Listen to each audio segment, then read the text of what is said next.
Okay, well, welcome to day 5 of QuickPass. It's hard to believe we only have really 2 more lessons of new material to go, and then actually, excuse me, 1 more lesson of material to go, and after this one, and then we'll have the mini projects that we'll be doing. So we'll be just coding together. So next week, again, remember, Monday will not be a class day because of Labor Day.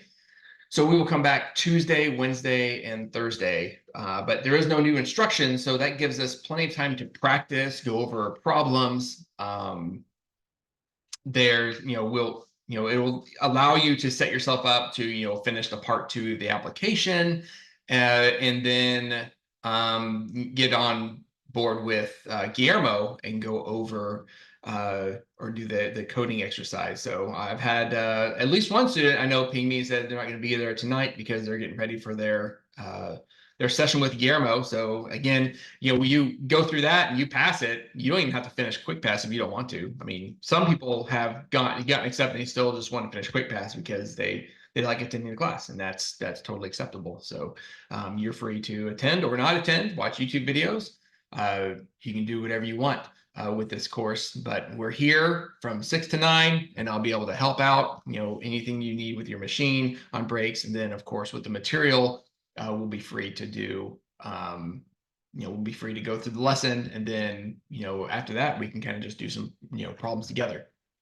So let me pull up the lesson. I think I have it somewhere.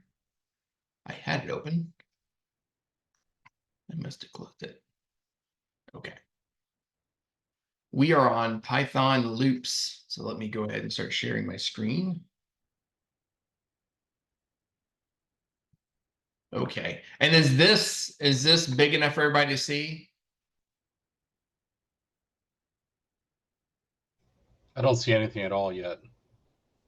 Oh, I didn't hit the share button when I hit share. I have to hit share twice. It's kind of weird, but yes, I can see it fine, but I'm on a 32-inch monitor, so. okay. Looks good. Awesome.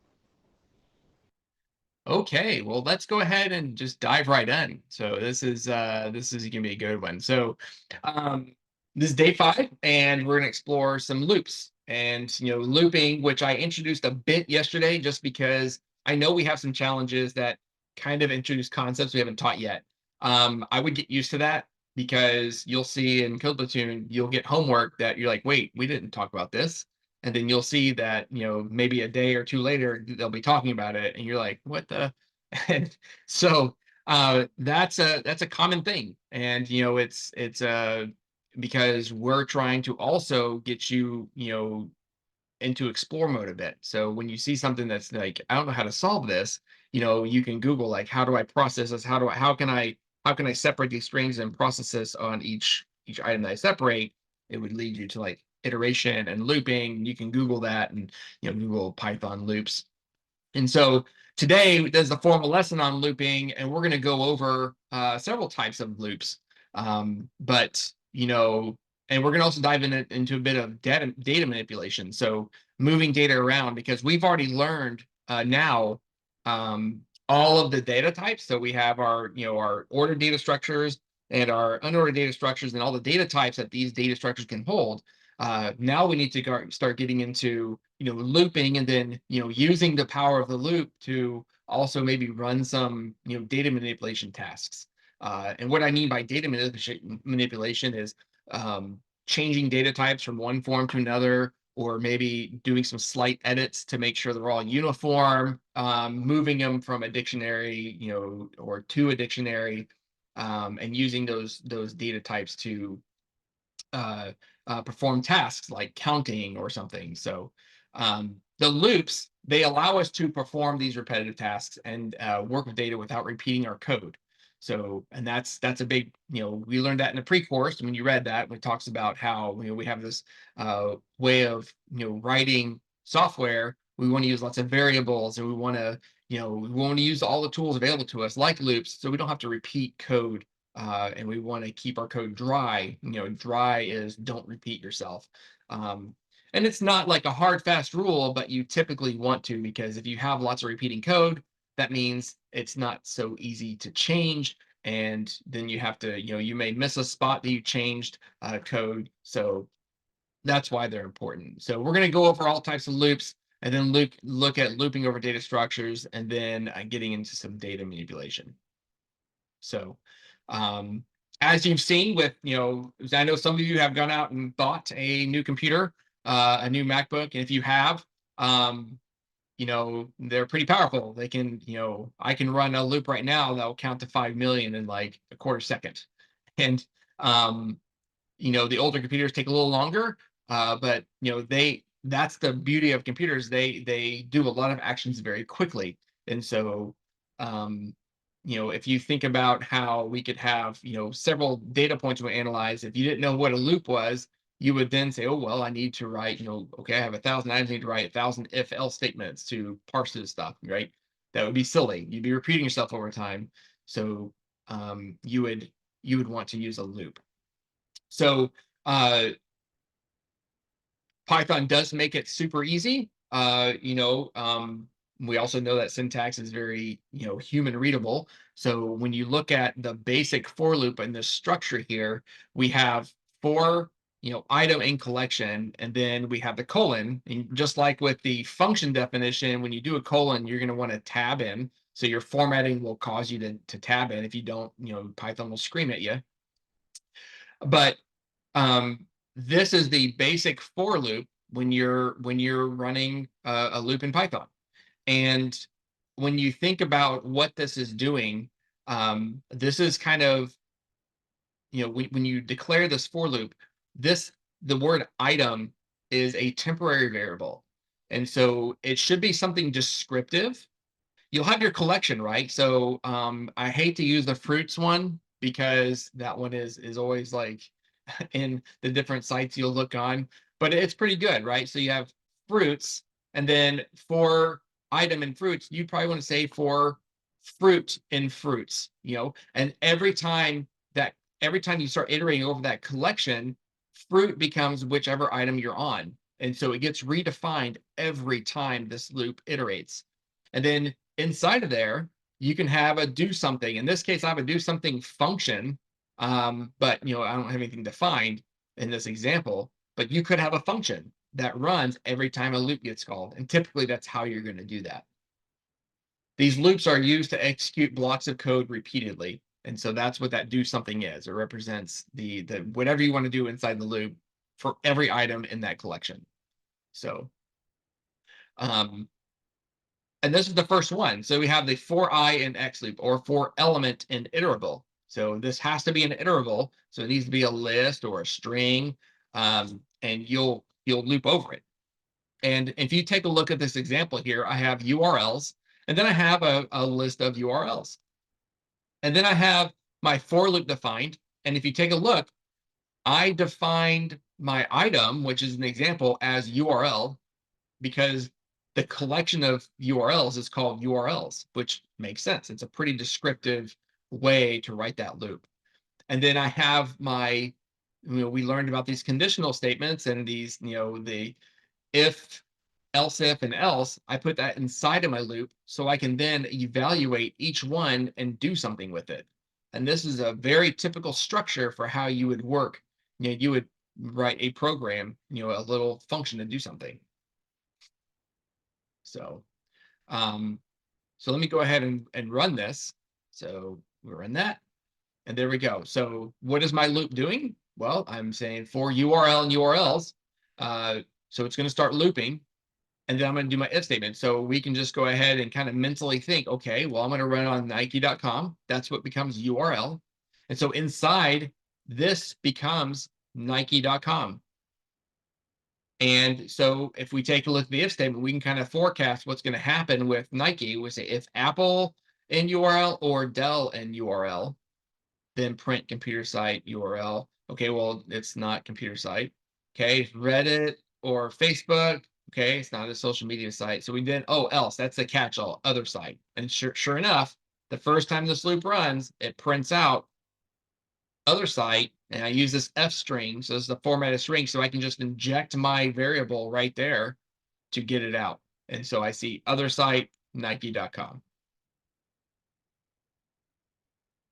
And if you remember with the if else statements, right? So if I did that,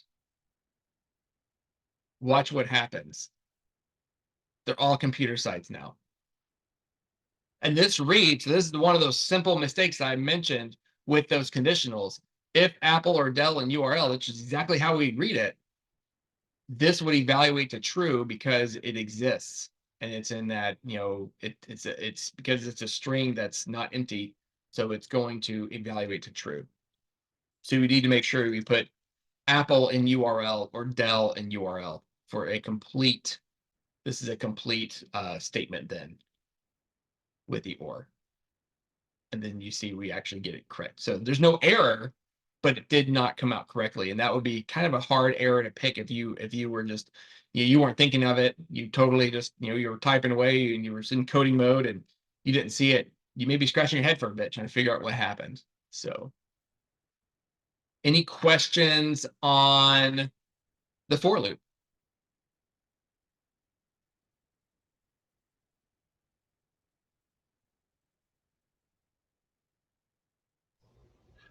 I have a really basic question, Sure. and forgive me for this. It's my brain is dead already today. The F, what does it stand for? Is that function? Is it connecting to the for? What is the F? So that's a way to format a string, right? So this is a interpolated string. I don't remember the actual formal name. I can Google it real quick and see. Pull this up. Is it formatted string literals? Yes, so yeah, Python F string. You can just Google Python F string and you'll get a ton of entries in there. So we see Geeks for Geeks. That's a typical site you get. Then we have Python's F. Real Python's a really cool site. That one really gives you some good detailed, things for string and for all sorts of Python subjects. So I recommend Real Python. So yeah, so just Python F strings provide a quick way to interpolate and format strings. So what they do, and you can see a good example of that. So let's say, for example, yeah, embedded expressions inside strings. So I don't have to do an F string. I could just do that, right? And see what happened to the URL. It turns like purple and all weird. So this wouldn't work. It would error out. But um, well, actually, I don't think it'll error out. It'll just show up as URL. So it wouldn't like that wouldn't make sense. So I could do this, right? So I could say computer site URL. I could do it that way and it would still work. So without the format string, but the other way, I just keep it as a, one thing I'm printing out. Here I'm printing out basically two things. I'm printing out the computer site and then I'm printing out the URL. But if this was a number, um, like if I wanted it to be part of the string, um, like if I were looping over numbers and I wanted to be part of a string of the result, I would have to cast that number to a string. There'd be like extra steps I'd have to do. With the F string, it'll automatically cast things as well. So when you do the curly brace and you put in your variable, no matter the data type it is, um, it'll go ahead, because I did surround it by these quotes, right? The formatted string will automatically cast it to the right format where it'll show up as a string. So Gotcha. yeah, Thank you. you're welcome.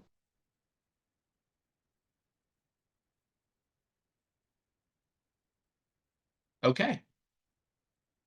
Moving on, here's another type of for loop. So it's still a for loop, but this one's a little different because now we're using range. And the range method is a way that we can, and you will use it later too. It's a way for us to just iterate, just basically create an iterable that we can loop over. So Amber asked, oh, so there's no need to increment or include some sort of logical operator to consider length of a collection. Nope. For loop, it'll just go to the end. So that's the beauty of Python. It'll just go to the end of the collection. Now we do have a loop where we can still do that. If you're more comfortable doing JavaScript type stuff, um, you can still use, like, if you want to use the range loop and get like an index or the enumerate, you can still do that. But and in fact, there's some times we need to track the index. You can't track the index with this, so you only get the item. So every time it loops over, you just get the URL.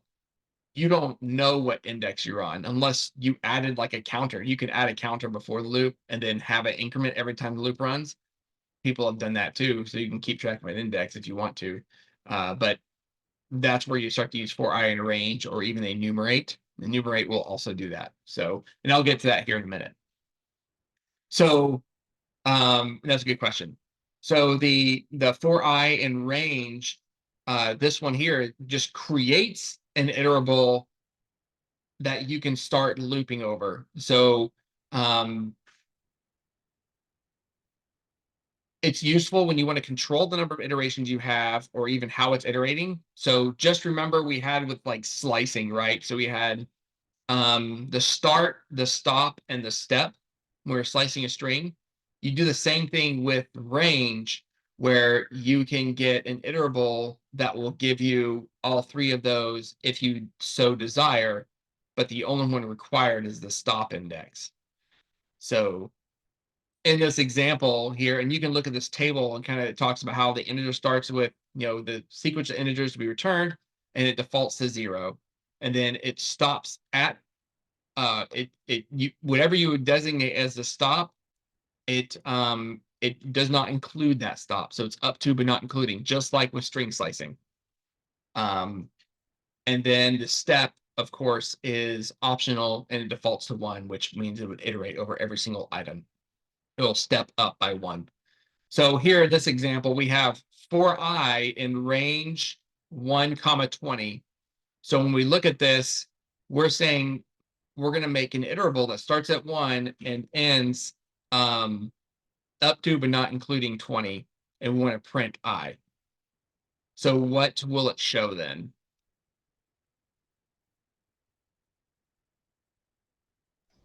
0 through 19 or 0 through 20. 1 through 19, because we're starting at 1, but up to but not including 20. So it stops at. So it's not starting at 0. It's literally starting at 1. Correct. Not But what if I did this?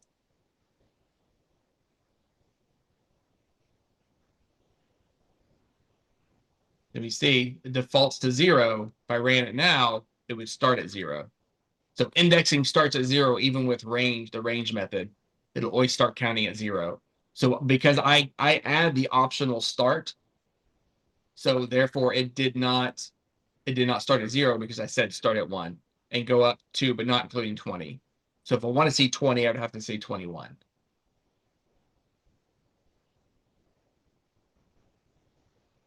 And then you can even step. So step every 2, and it would give me all the odds.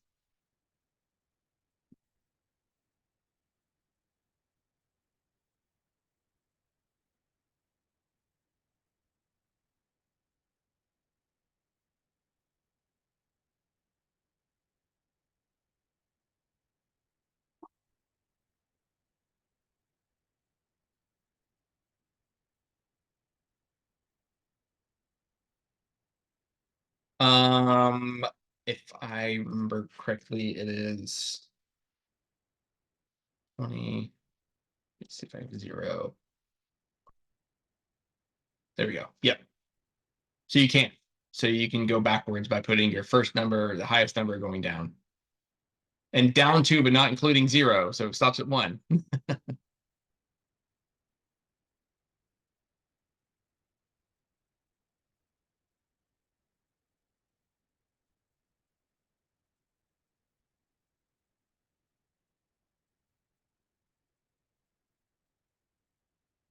Yep.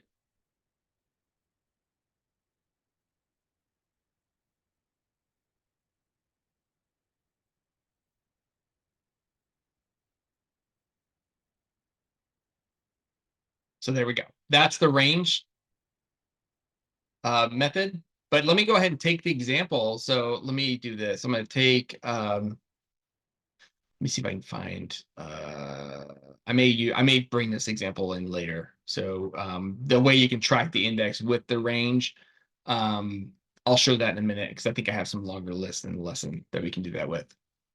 So again, this use case here, the for I in range loop is used when you need to iterate a specific number of times, or often with loop counter, so it increments. So it's useful when you need to control the iterations and you don't need necessarily to access the element. So, or you just want to loop a certain amount of times. I didn't even have anything to loop over.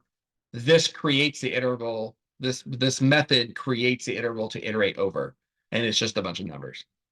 So that's the for I in range loop.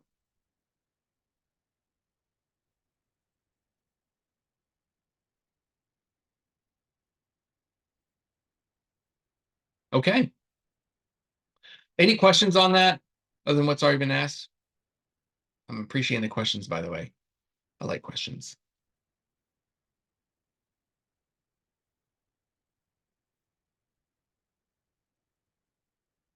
Okay, we will move on. So we have next the enumerate.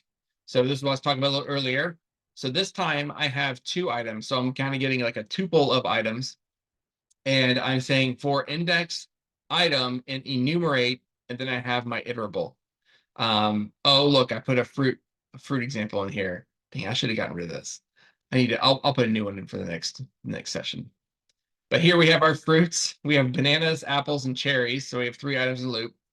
And now I'm making the enumerate loop, which is still a for loop. It's still doing the same thing, you just have a special method inside. In this case, I have my index and fruit. And a lot of times you may even see it like this for I, comma, fruit. Sometimes you'll see IDX, that's another common variable name. Or you can just type in the entire word index. It doesn't really matter because I'm just tracking an index. You'll see it shortened to I a lot, though. So for I or index and fruit and enumerate fruits. So I'm looping over fruits, and I'm doing it a special way by tracking the index and the fruit name. And that's exactly what I do here. I'm saying, okay, so every time this iterates, I want to print my index. So my index with the word index before it, a colon, and fruit.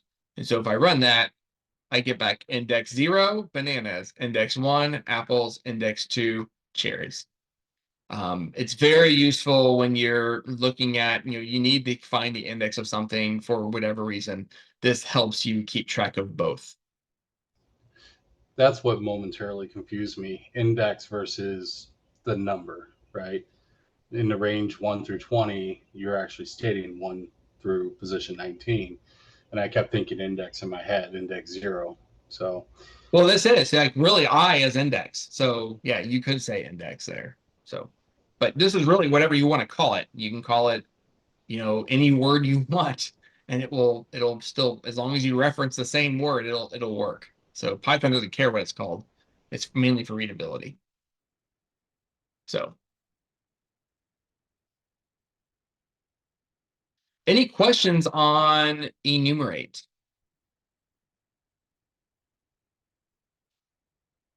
So they're very similar.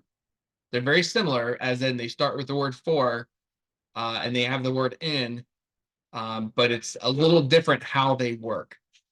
And it gives you flexibility in messing with the data that you're working with. And as you practice, you'll know which is the best one to use. And for exercises like these, probably any of them are fine to use. And you can tackle any problem with any of these loops. You may have to do some special steps. Like for this one here, which is the most common type of loop, you would need to make a counter if you still want to keep track of the index. So I could just make another variable called count, and I started at 0, right? And then I could say, I can just outside of this for loop, well, outside of the if statement, let me just go ahead and do before the if statements. I can say print f my index is count.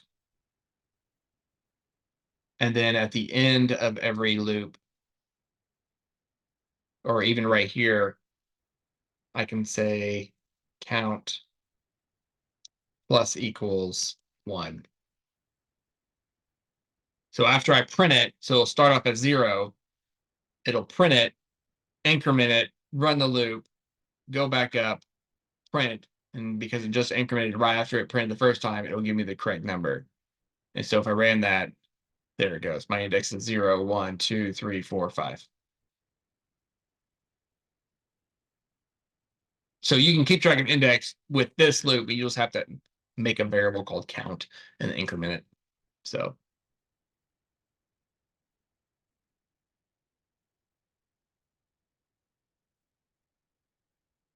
any questions?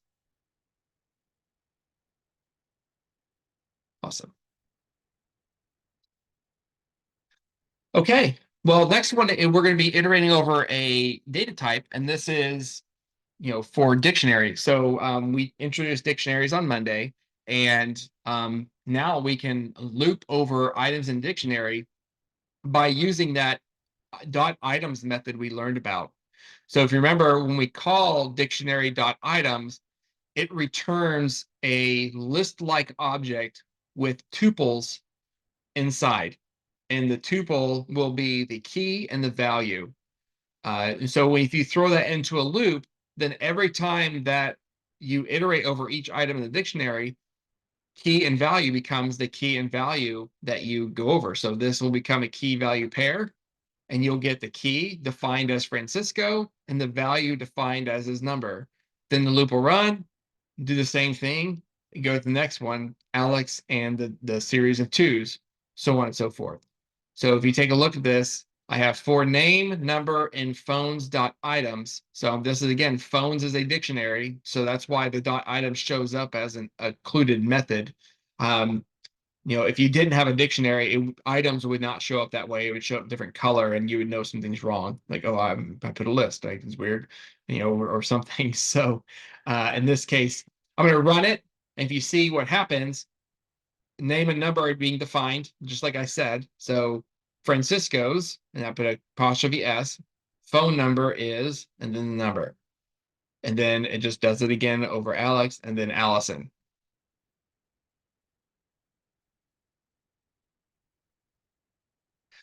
Typically, in the wild, you will always see this labeled KV.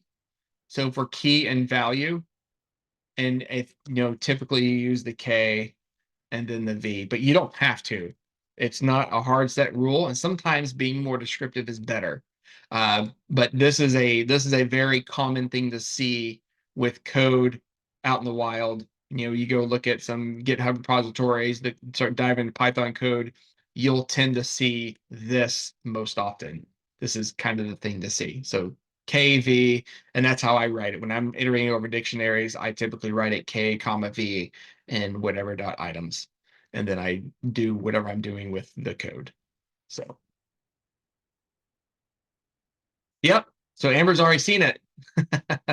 Like, what is KV? What is that? Right? And so you can Google it too. You can just say KV in whatever dot items, and I'm sure an article or two will come up about it. Or Stack Overflow question. And that's another thing. I didn't really go over the resources when we're looking at stuff. I've gone over a couple, right? But if you've ever visited Stack Overflow, like I've never ever posted questions on Stack Overflow because I know for a fact I'm going to ask a question, have everything, and they'll be like, "You don't have enough description. We can't answer this because you are stupid and you can't post things correctly." Like they're very snarky sometimes, and it can be it's daunting. But I've never asked a question. I've always found my answers with a question that someone else has asked. I've gotten to a couple hairy situations with very specific libraries where um, I the answers are pretty far and few between, but I was able to figure it out. But I've never actually asked a question on Stack Overflow. Um, okay, so So Wayne, okay, that's fine. If you can though, Wayne, can you try and ask questions to the room versus direct message? That way, if I'm chatting, the TA, Rich can see it and answer the question for you. Cool. Okay, so again, the four key value dictionary items, it's used to iterate through key value pairs in a dictionary. So it's beneficial when you need to work with both the keys and the values. You use a key to get a value, but when you're looping over it, you get both. So you can see. And so here's a nice little table kind of explaining what the lesson had above. When you want to iterate through elements of a collection, if you need to loop specific number of iterations, so on and so forth. So you'll choose the appropriate one, but for this class, again, most of the things that you're going to be given for challenges, you can make any loop work. And I would recommend trying to, do different types of loops with data. You may be led more towards like the for loop, like just typical for I and X loop, but may want to just try and use enumerate, see what happens. Even if you don't use the index variable, it doesn't hurt anything. Most of the stuff we're working with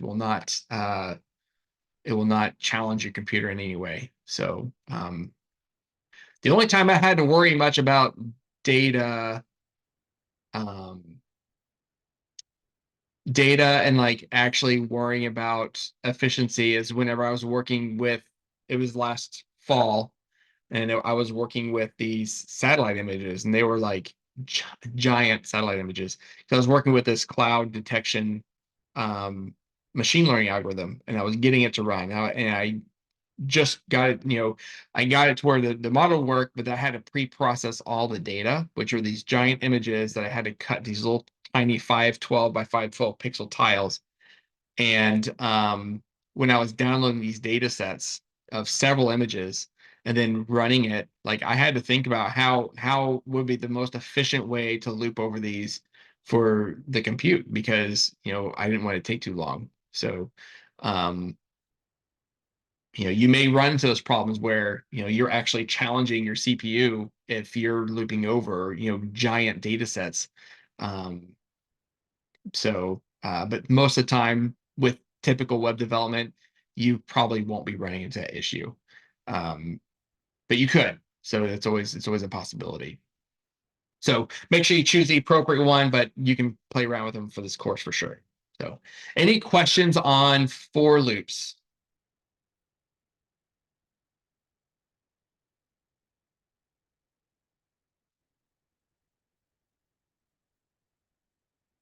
Okay. All right, let's move to the while loop. That's only 6:36. The while loop will repeatedly execute code until the condition being evaluated evaluates to false, or you break the loop. So a while loop it'll do a comparison operation or some sort of evaluation in the definition, and it will run uh, until a the condition is false. So it's in this case here, as long as the condition being evaluated is true, it'll run. And so let's take a look at this code. This is kind of a bigger example, probably one of the longer examples we've seen yet in the lesson. Um, we have, we're doing some stuff up here, which, we'll be using this a lot with the exercises we're doing later on in the course. And this is a module. It's part of Python. It's called the random module. And it gives us access to certain functions inside that will allow us to do some pseudo random number generation.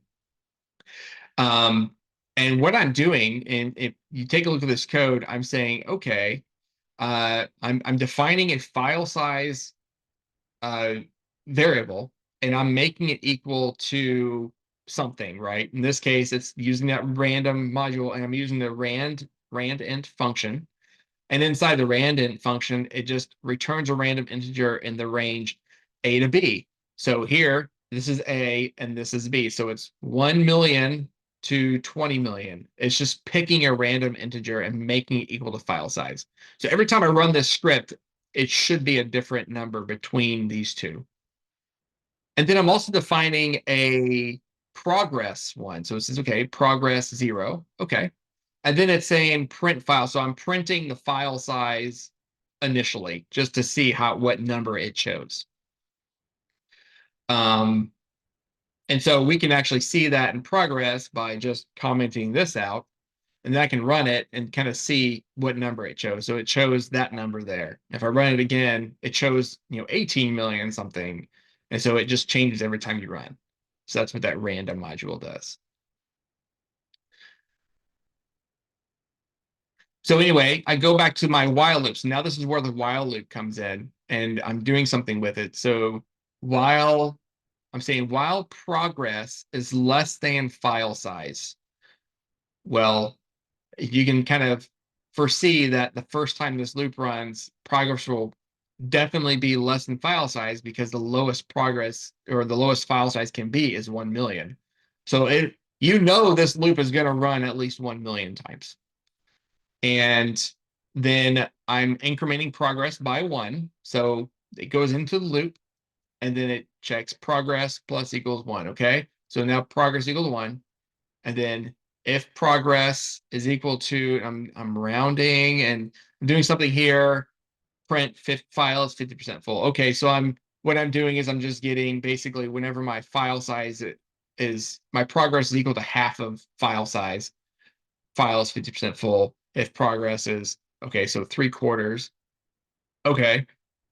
So that's what it's doing. So this should only print 2 things while it's counting. So if I run that, boom, okay, 50, 75, done writing. So it ran from 0 all the way up to 17,277,899 in that amount of time. So that's how many loops happened in Python. So you can run it again, boom, boom, boom, and you can see how it'll check the if statement and then go ahead and give you the print statement. So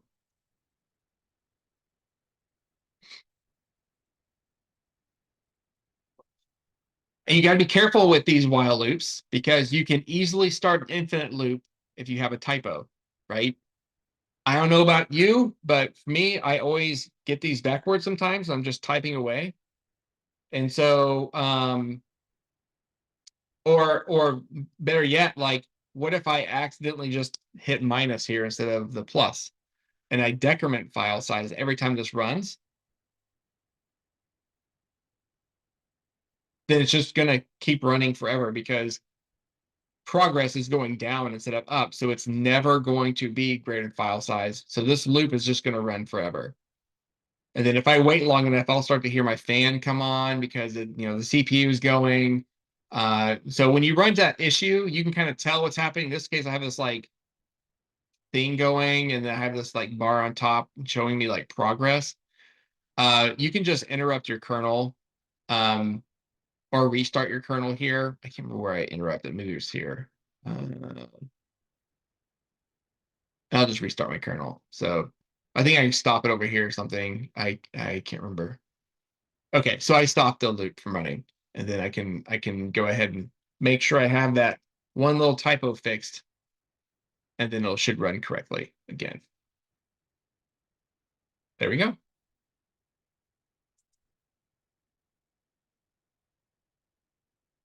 And so that's what happened, when I decremented file size, or not file size, progress, it just ran infinitely. So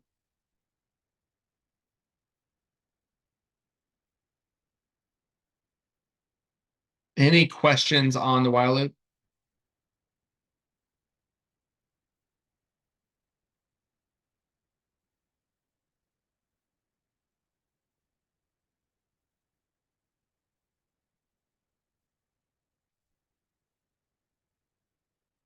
Okay.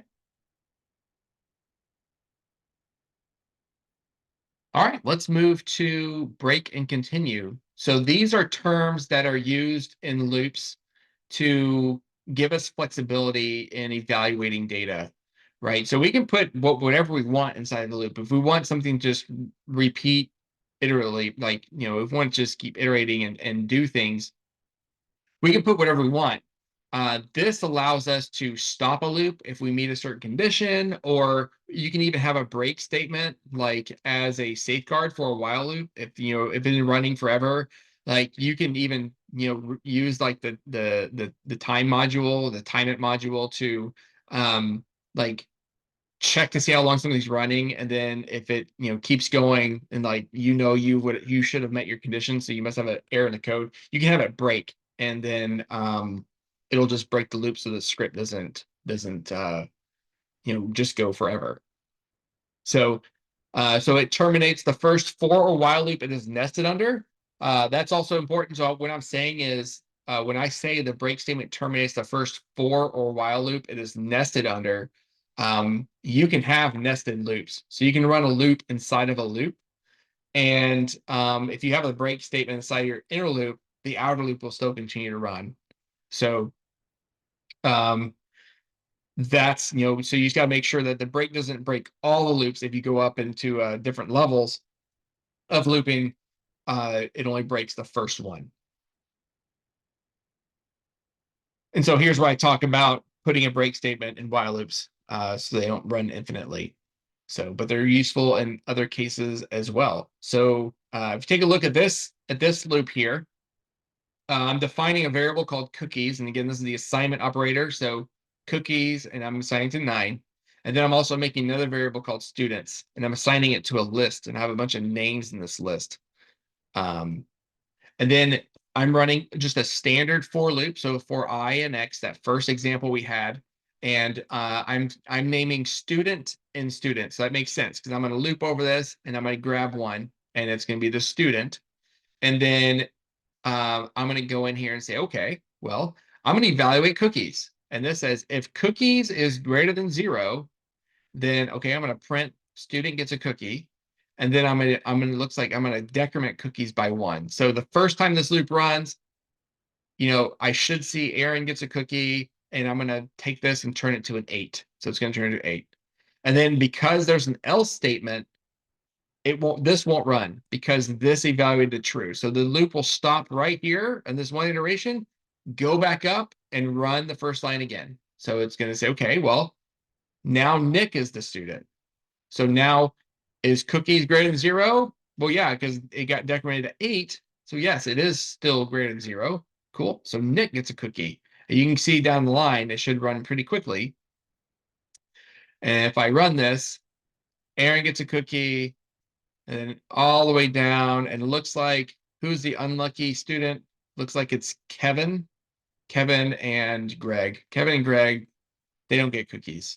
So better luck next time. That's what's happening with that loop.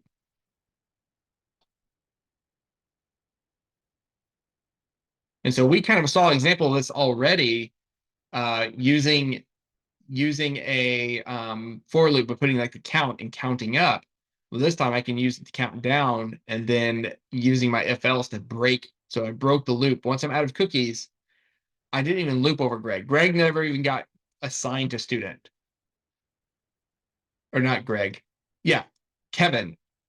Kevin did get assigned to student, but we went to the out of cookies instead of, because cookies equaled 0 when we got to Kevin. So it went to the else statement, print out of cookies. And so Greg was never even considered.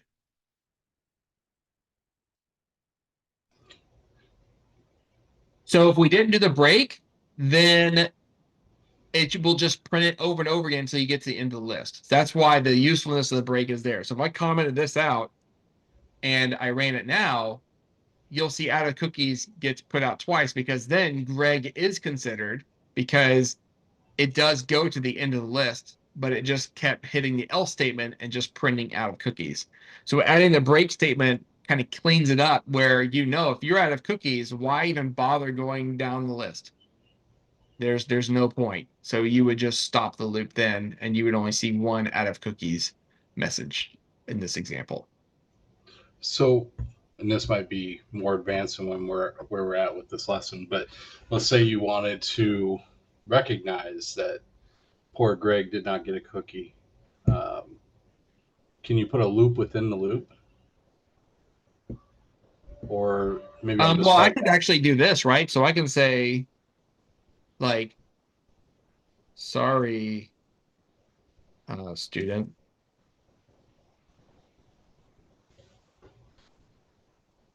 we are out of cookies. And so I can say, make an F string so it'll actually work. So I can do that and be like, sorry, Kevin, we're out of cookies, but like, next time. And then it would never consider Greg, right? They Now, could, what if you had more than one remaining student that didn't get a cookie? well, then you wouldn't want the break statement. You would want it to end. So if you wanted to make that statement happen for the rest of the students, you would just comment that out. And then there we go. Now Greg is considered. Gotcha. So the break just really just breaks the loop. So yep, Amber, did that answer your question?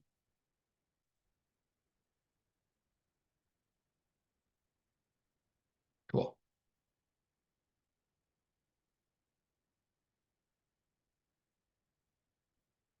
All right, moving on to the continue statement. So the continue statement is primarily used to skip items in collection when a certain condition is met. So instead of breaking the loop, basically you can kind of put continue under a condition that you want, like if you want to skip something and still resume the loop. Um, so in this case, I have some IDs, right? And they're, just these random numbers, right? And if I hit like a one with 999 in it, then I don't want to print it because if I hit that, if it's inside of the ID, then I'm going to continue. And that means it'll stop there. It won't stop there. It'll stop the logic there and then go back up and do the next iteration without doing any other code below it. So in this case, you can see where I have a 999 and it's right here. Um, and I can actually even, I think, tuck it in there. So I can make this like a 1, right? So it's in there. So you should not see this number pop up when I print. And if we take a look, we do not see that one in there. We have 958 and 686. You have 686 and 958 right there. That's where it should go, but it's not there because the continue just went back up and just iterated the next one. And the Is rest of that them a evaluate that to false. is that a way of like skipping a number if you want to bypass it? Mm-hmm. Yep. And you can use it like, for example, let's say you have a program that issues a ticket to all potential you have a dictionary of just a bunch of your potential customers and you know they registered and they showed as paid, right? So some people paid, some people haven't paid yet. You may have a loop that will send an email out to people that haven't paid yet, and the people have paid, you just want to continue over them because you don't want to send the email. So you may have like an email trigger below in that loop, and that would it would if the condition evaluated like they're already paid, then it would just continue to skip over them. um in fact, let's go ahead and do that until the break. Let's try and make something like that real quick.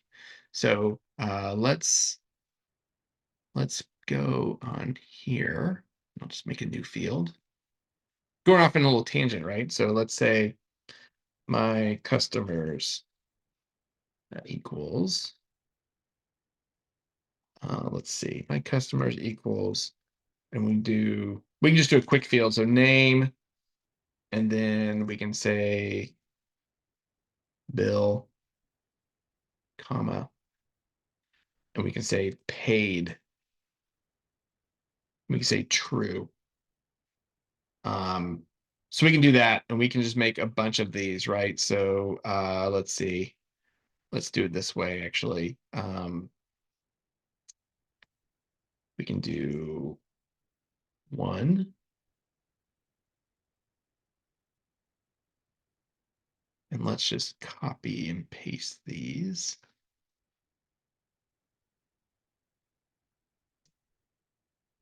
Change this to false.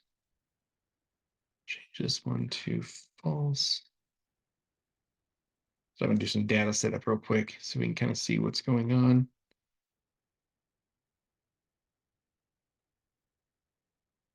Okay.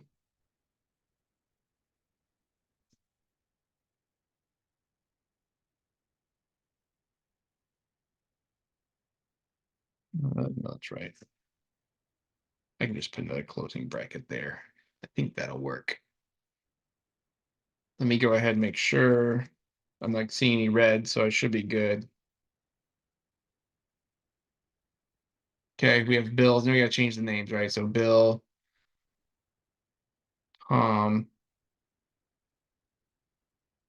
we'll see, James, Amber, and we have Wayne. All right, cool.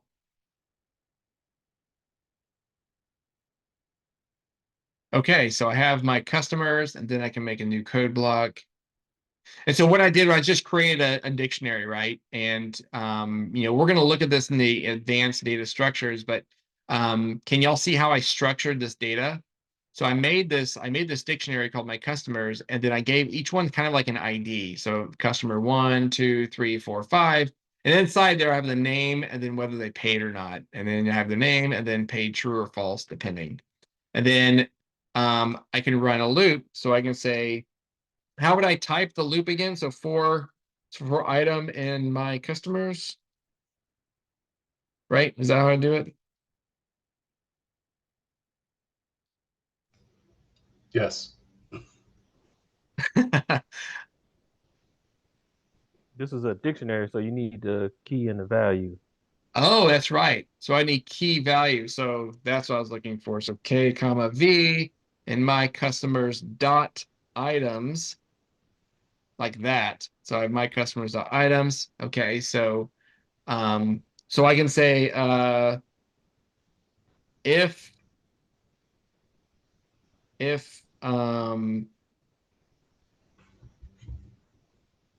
so it looks like I want to evaluate the values, right? So if I would say if V, what is the value every time I run this loop? So I'm looping over this, right?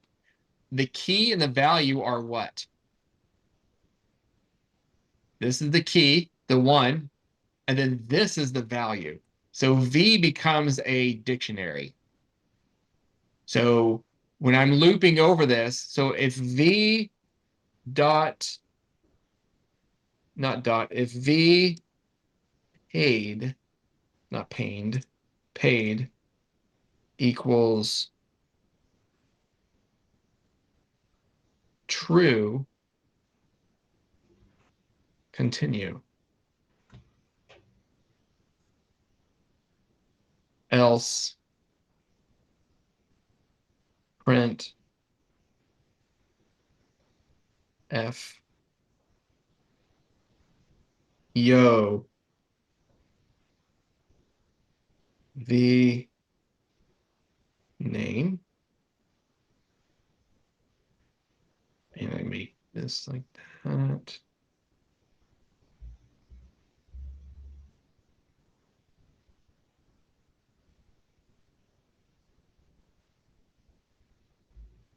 The OV name you need to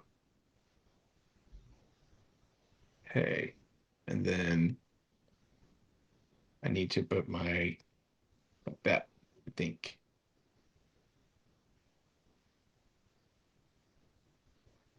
Okay.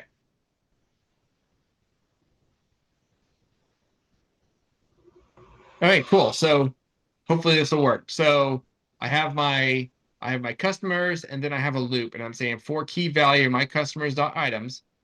So if value paid, which would be, again, the value is this every time I iterate, over whatever one, right? I'm saying V, and remember when you access a dictionary item, right? You access using the key to get the value. So on some of these, it's true. On others, it's false. And then I'm saying if it's true, then continue, just skip over that person, but otherwise print that statement. Let me see. Oh, I have an error. Okay. If V paid. So yo V name need to pay up. I think I may use double quotes here. Let me see if that works. F string. Yep. Let's try it that way. There we go. Okay, so I had yo bill. Okay, so what happened here?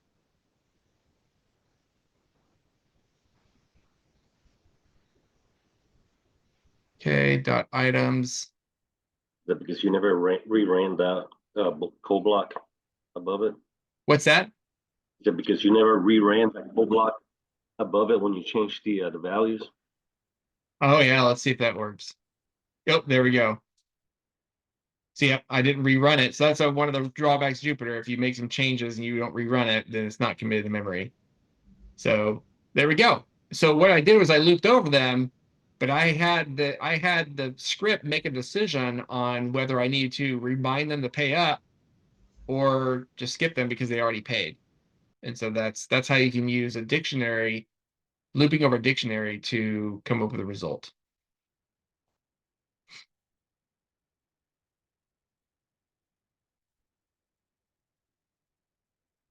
That's good to know, James, that the notebook kind of just resolved itself. That's cool. That's good. All right, let's go ahead and take a 10-minute break. We just hit 7 o'clock. So that's a good stopping point. We just went over some all the loops, I believe. And we're going to start looking at data structures next, which we already started doing. So yeah, let's go ahead and take a 10-minute break. We'll go ahead and pause the recording.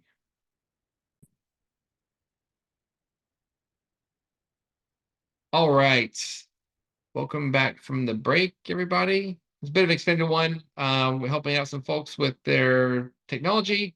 I want to make sure everyone's up and running with this. So let's move on. So before the break, we went over we went over all the loops and all the different types of loops. And we talked about the different, the different types of for loops, right? We have our traditional for loop, for I and X, when you want to iterate through the elements of a collection. We have also the for I and range, where if we want to create an iterable with the range method, we can then iterate over something. So if you don't even need to loop over anything special, but you want to make a loop to do something, you can use the range. And then enumerate. So for index item and enumerate, that is a useful loop to access both the elements and their indexes or indices within the iterable. And then lastly, our for key value and dictionary items. Again, these are all for loops. There's just different flavors. And this key value and dictionary items, this one's going to be exceptionally useful for you in your future coding journeys. Knowing how to loop over dictionary items is really important. So and because remember, this is manipulating key value pairs and dictionaries. That's one of the 4 things that Guillermo talked about for the assessment.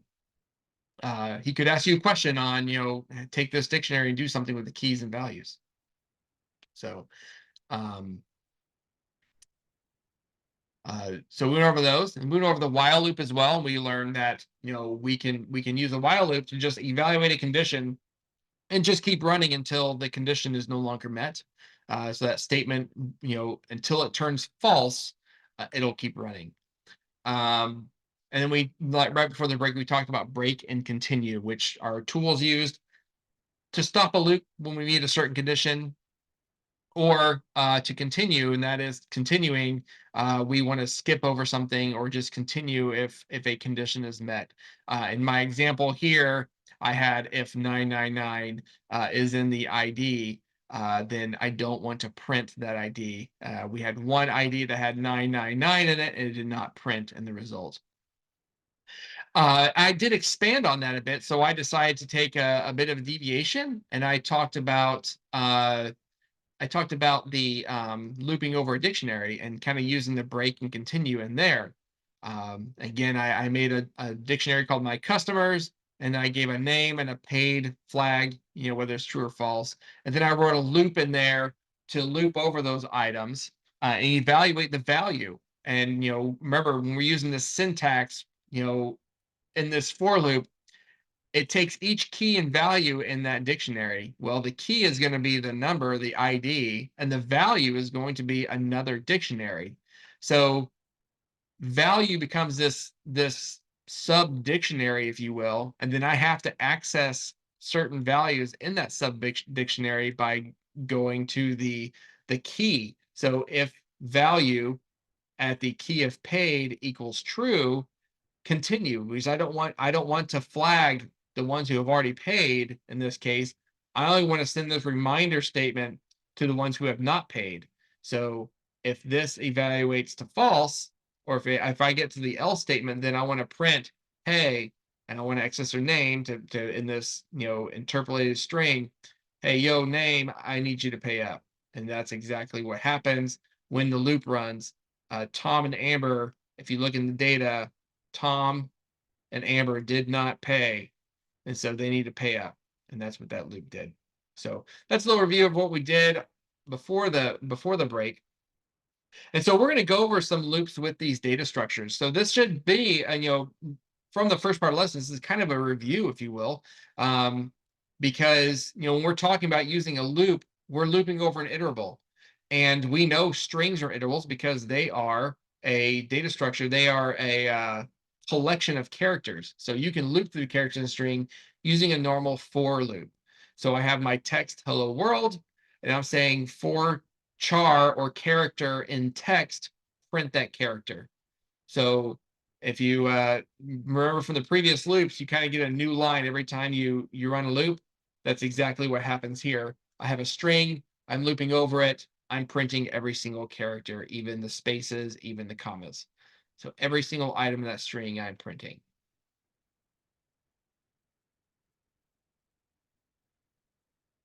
Traditionally, we have lists that we want to iterate over, and so we use loops to iterate over elements of a list. And then here I'm kind of introducing a new way of using the range method.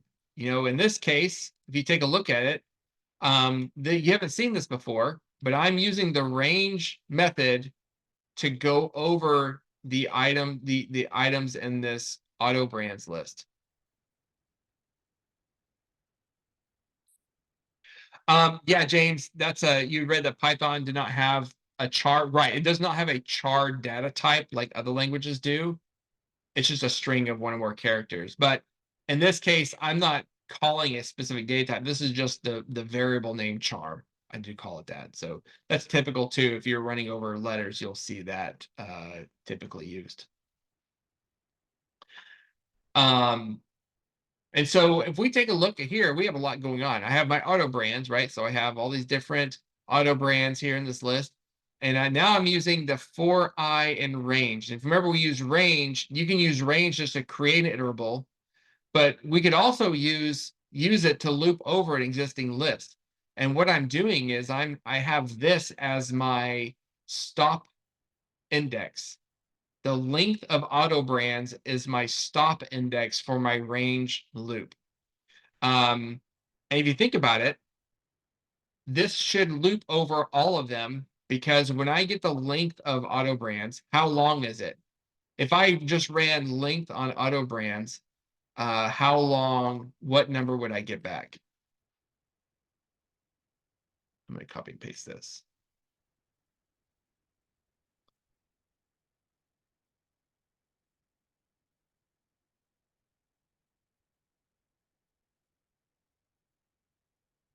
I'll get back a 6, right?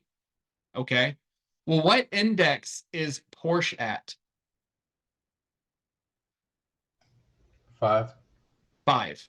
And so if I have 6 as my stop index, if you remember the stop index is up to but not including, then this should work. It'll give me a length of 6, and it will go up to index 5, which should be the last item in the list. So I'm saying for I in range, and then I'm just getting whatever the length of the auto brands is. Again, I'm not looping over this list because range only creates an iterable. It's just going to give me a number, right? Just like we used in the previous examples up here. where I use range right here, it's just giving me a number. It's just that number's created based on whatever that list is. So this really says for I in range 6. That's all that says. And then I'm saying if auto brands at the index of I, which would then point to a certain one, then I want to pop that index. So auto brands.pop, and that's how we want to pop a certain index of a list. So I'm saying auto brands.pop I. And then I want to return all the auto brands. So I want to get rid of Chevrolet.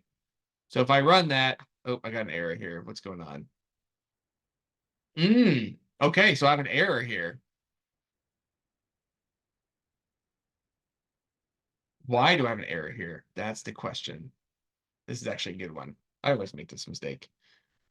Let's go ahead and go to Python Tutor so we can see why.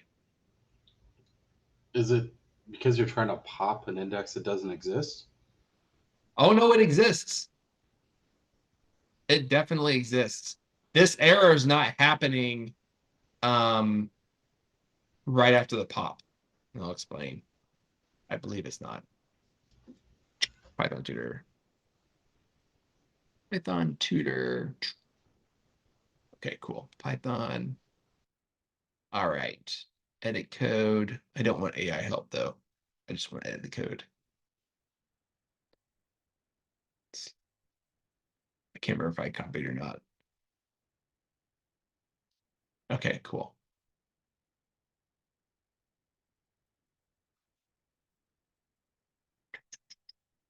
All right. So here. So I'm looking at this. I'm saying for I in range. Okay. So next, if auto brands the index of I equals Chevrolet, cool. Pop it. And remember, the range is set to 6. And so if I were to pop this, I think I know. Sorry. I think I know what's going on in the code. and his code or this code? This code. Oh yeah, I know. I'm just showing what happens when you do Okay. this. Yeah. So what's happening is I just got rid of one of my indexes in the list, right? And then now I is going to start iterating over these. Well, number one, it never sees Tesla because it iterated and got to 1. And then it's going to take a look and compare, right? But it still thinks that needs to go to 6, and it can't.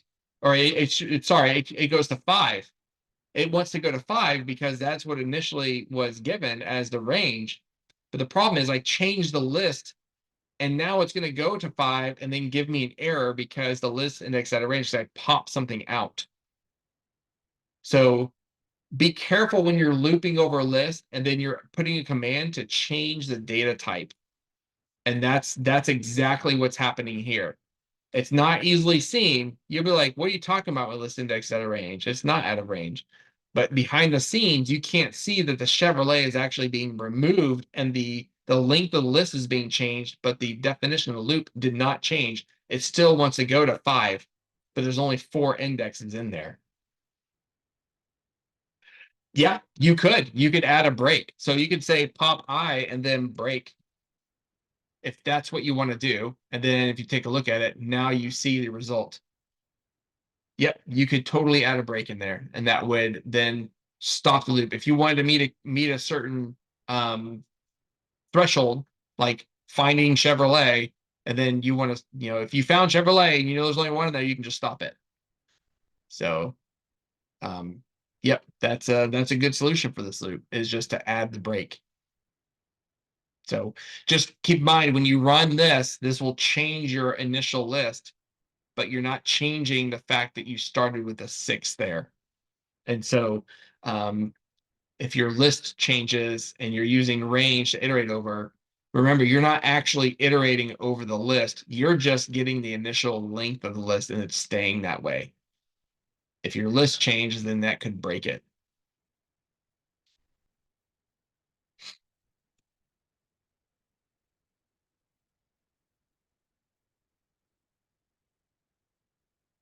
Any questions on that? I guarantee you're going to run into that issue. You're going to be looping over a list and you'll make a change because you're not thinking about it, changing, and then you'll be like, oh, list index, why? Why is it out of range? That doesn't make any sense. Was there another fix other than break? What's that? Was there another fix other than the break? Um,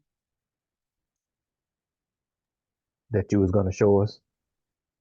no, that's the fix. That's probably the best fix for the solution. I wouldn't use this typically to loop over. If I know I'm looping over a list and I know I'm changing it, I'm gonna have to break it somehow. Like run the break statement to stop it. Because if I'm mutating a list in the middle of a loop, you have to be mindful of where the end of the loop is. Because Python will just go and to what it was originally defined. So you just got to be careful.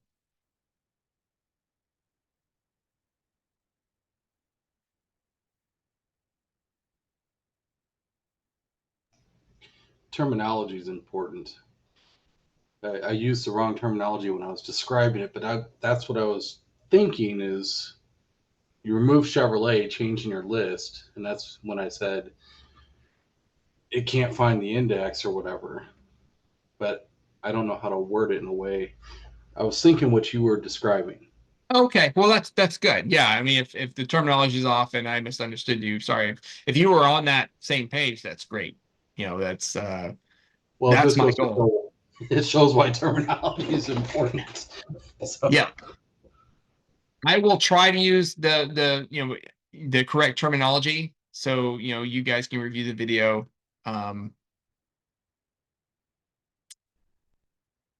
So Amber asked, could you also use a while loop with the condition being while I is less than length of list, or does it still run into the same issue? Let's try it out. So you're saying, and I'm going to do this. I'm going to take this and I'm going to go to my other notebook. Let's go to this new one. Okay, so we're saying run this. I'm going to select the kernel. So go up, select my kernel. Okay, got it. Cool. Okay, so you're saying do a while loop.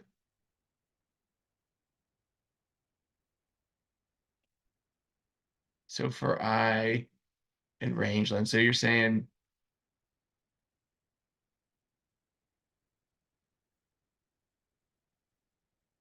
or maybe an if statement, right? Is that what you're asking instead? If I equals Lynn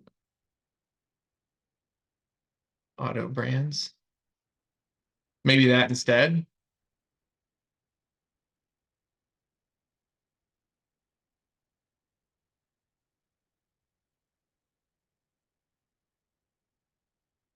That'll work too.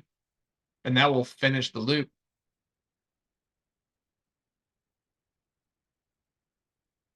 So this will be responsive if you do change the length of a list, then you can break it whenever it reaches the end. So you can still evaluate the rest. You don't have to break it right after you pop it out. Let's say we had a couple Chevrolets in here.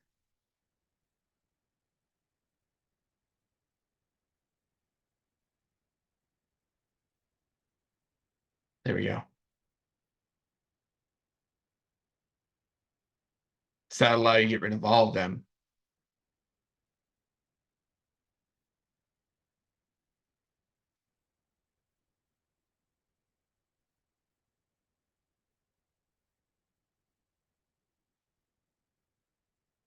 Any questions on that? So using a different loop would work too. For I and brands, enumerate. You already tried it?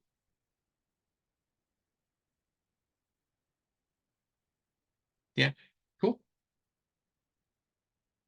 Nice. So then the loop choice would probably be a better, using the correct loop would probably be better for that, right? This probably wouldn't be the most ideal, but it doesn't mean it doesn't work.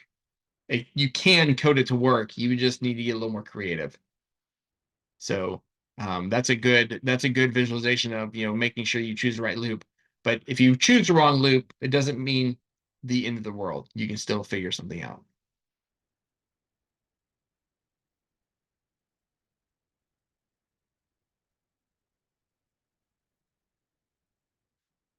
Okay, so move on to tuples. So similar to list, you can use loops to iterate through elements in a tuple. So here we have our tuple, because tuples are very similar to list, just you can't change them in place. So in this case, we have coordinates, for coordinate in coordinates, print coordinate. So I print the 3 and print the 4. Give me 1 second.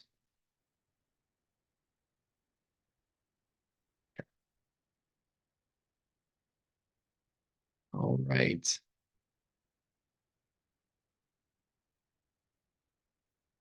For dictionaries, we've kind of already gone over dictionaries pretty much. However, I didn't go into detail with like a traditional for loop, right? You can use a traditional for loop on a dictionary. So you could have a dictionary, you could say for item in dictionary. It'll just default to only looping over the keys. And so in this case, I already have one already written out. So I have my person, or I have my person dictionary, and I have, all the stuff about this one person. I have the name Alice, age 25, occupation software engineer, salary, and then division is R&D. And then what I'm doing is I'm saying for key in person. So remember, because it doesn't matter what I make this, I can make this anything, but I know that a traditional for loop will only loop over the keys of a dictionary. For key in person, print, and then I'm printing something, and I'm saying, okay, this is the key, and I'm gonna interpolate and use the upper method on the key, because the key will always be a immutable data type. In this case, I have all strings in my dictionary. Now, if I had a different data type, this would cause problems. But in this case, I don't. I only have strings for the keys. And then I'm saying this is the value, and I'm doing something weird here. So I'm saying, okay, I'm saying I'm casting whatever person at the key is. And so I'm casting it to a string, and then I'm also using the dot upper method on there. And the reason I'm doing that is for the values that are not strings. So okay, so if I run this, this is the key and its name. And so I'm taking the key, because when I'm looping over this, key becomes the key of the dictionary. I'm going to loop over each key value, or each key. So name, I need to capitalize it, so I do that. And then this is the value, and I'm casting whatever this is to a string. Even if it's already a string, casting it doesn't hurt, because I may not have a string every time. And I'm saying dot upper on there. And I'm just looping over it. So in this case, you don't have to use the K comma V and then person dot items. It's easier to do it that way, but you don't have to. You could also do this way and still use your key to get the value. So doing this right here gets me the value, which is Alice or 25, software engineer.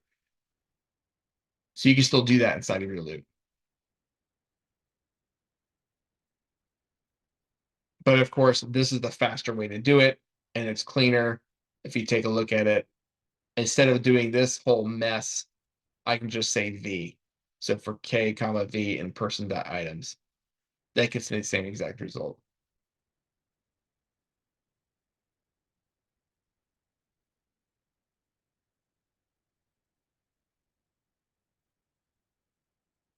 Any questions on that little bit, going over tuples or dictionaries a different way?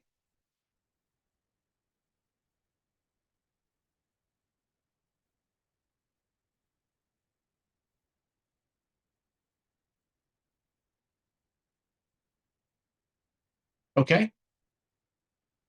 Let's go ahead and go into nesting loops. So nesting loops is running a loop inside of another loop. Nested loops are used to iterate through nested data collections. So lists inside of the list or lists inside of dictionaries. And then here's what a nested loop would look like. And I'll go more into that with advanced data structures. So we'll actually even go into more nesting. But in this case, we can just take a look at this example. So here I have a nested list. And my nested list, if you take a look at it, how many items are in my outer list? 2. There are 2 items, right? There's this item, and then there's this item. But each one is a list, so I can go into that, and then how many items are inside of each inner item? There's 3, because you can see that 1, 2, 3, and then 4, 5, 6. So when I want to loop over every single item in this nested list, I would need to have a nested loop. And you can think of it as like rows and columns, if you will. But in this case, I'm saying rows and items, which is fine too. So in this case, I'm saying for row in nested list. So this will be the first row, and then this will be the second row. And then I immediately go into another loop because I want to get into here and then go over every item in the row. So again, I'm reusing this term that I just went here because this becomes the first iterable, which is this.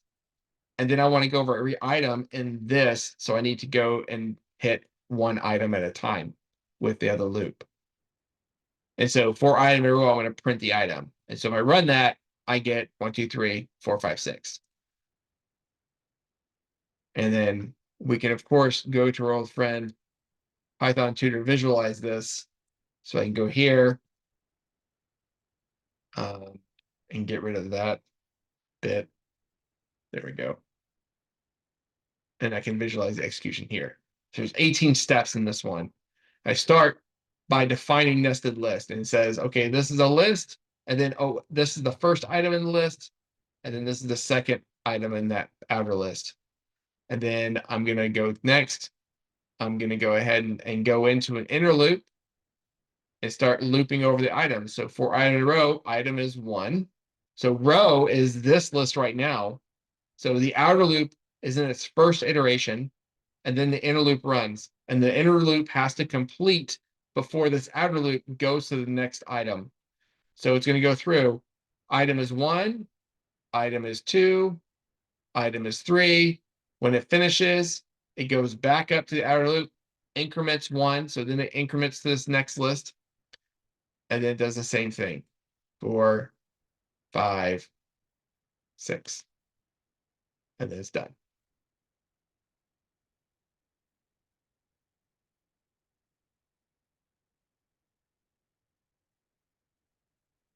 Any questions on nested loops?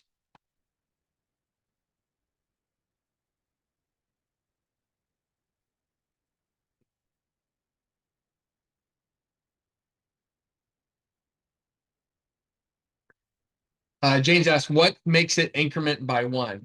Well, the nature of a for loop makes it increment by 1. It'll always increment by 1 unless you use like the range or something else where you can then make it increment by 2. So it'll always just, when you give it a for, just a traditional for loop, it's just going to start at the beginning and go to the end, and always by 1. So it'll just, computers don't know, like a computer can't just scan something like and just see something, like we can with our eyes. Like we can see that something has 18 items if it's organized in a grid by looking at it and just quickly looking at the rows and columns and doing a quick multiplication in our head if we want to, right? Computers can't do that. Computers are more like you have like a bowl of items, right? And you have some items in there. It's picking one at a time and then evaluating with your hands, like almost like you don't have sight. And then you say, okay, that's a square. The next one is a triangle shape. That's a triangle. And then it goes to the next one. That's how looping works. It's just computers do it extremely fast. And so that's how the looping works there.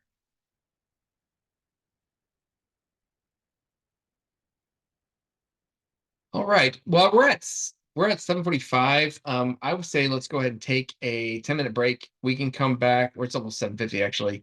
We'll take a break and come back at 8, and we'll have an hour to finish up data manipulation, and we can actually go over some of these exercises here to finish out the night. 'Cause we're almost done with the lesson. We'll have a little bit left to do. So let's go ahead and let's just go ahead and take an 11-minute break, come back exactly at 8, and we'll get started promptly. I'll be back in just a second. Let me go ahead and pause recording. All right. So before the break, welcome back, everybody. Before the break, we looked at looping over different data types, like dictionaries, and then we actually went into nesting loops as well. We showed how you can use, nested loops to go over nested data structures, and that's, thinking of that in that way, it is important to think about nested data structures, because a lot of times data is going to be presented in a very nested structure. If you've ever heard of like JSON, for example, which is basically the language of the web, it is a very, is lots of objects that are formed like Python dictionaries. It'll be structured that way, and it'll have several tiers of data based on how it's organized. And so you'll have to understand not only how to access those levels of data, but sometimes looping over them. And you may have some nested loops in that. And that is, JavaScript object notation. And that is, again, the language of the web. We won't go over any kind of, JavaScript or JSON in this course, but in the full stack program, it is introduced. So we've learned about those basic foundational concepts, and we're basically done with learning new material, new core material. We're done with that. We just went over the for loops. Now we're going to be going over some data manipulation, so using all the tools we've learned, and then using our tools to present data. And in this example, you can see that I have a variable called mySet. So we're going to crank things up a little bit. You're going to start seeing some different things going on. Just try and remember, use all those fundamentals we learned before when you're looking at different characters in our data structure. Variable names. Here I have mySet, right? And the reason I'm calling it mySet is because I have these curly braces, but if you look, there are no colons. So I know that this is one entry in my set, and it looks like it's a coordinate pair. So we have minus 34.944556, and then minus 170. So these are probably coordinates somewhere on the Earth using the normal lat longs. And so it looks like it's a few coordinates, right? Going off the screen, you can't see them all. And it looks like I have a nested loop. So I have a for loop here, and I'm saying for something. So for chord pair, that could be maybe coordinate pair, in my set. So I'm looping over set, and I'm saying print. So I'm printing something, and I'm printing the coordinate pair. And then it looks like I'm doing another loop, and I'm looping over the items in coordinate pair. Okay, so I'm looping over items in coordinate pair, and I'm saying for item in coordinate pair. So I'm saying item round, item 2. So I'm doing this round thing, this round method, and then I'm printing, and it looks like I have some spacing here, rounded degree, and I'm printing item. It's getting pretty hard to follow, probably, like, as you're new to coding, and you're probably like, I don't know how this would even look. So I'm going to run this, but any guesses to how this will look when I run it? Is it going to round it to the second decimal point? Yeah, it's basically going to just cut off these last 4, right? But if you take a look, this is a way, like, you can use a loop to present data. So I'm just going to run it, and so we can kind of see what it looks like. And when I do, this is what I get back.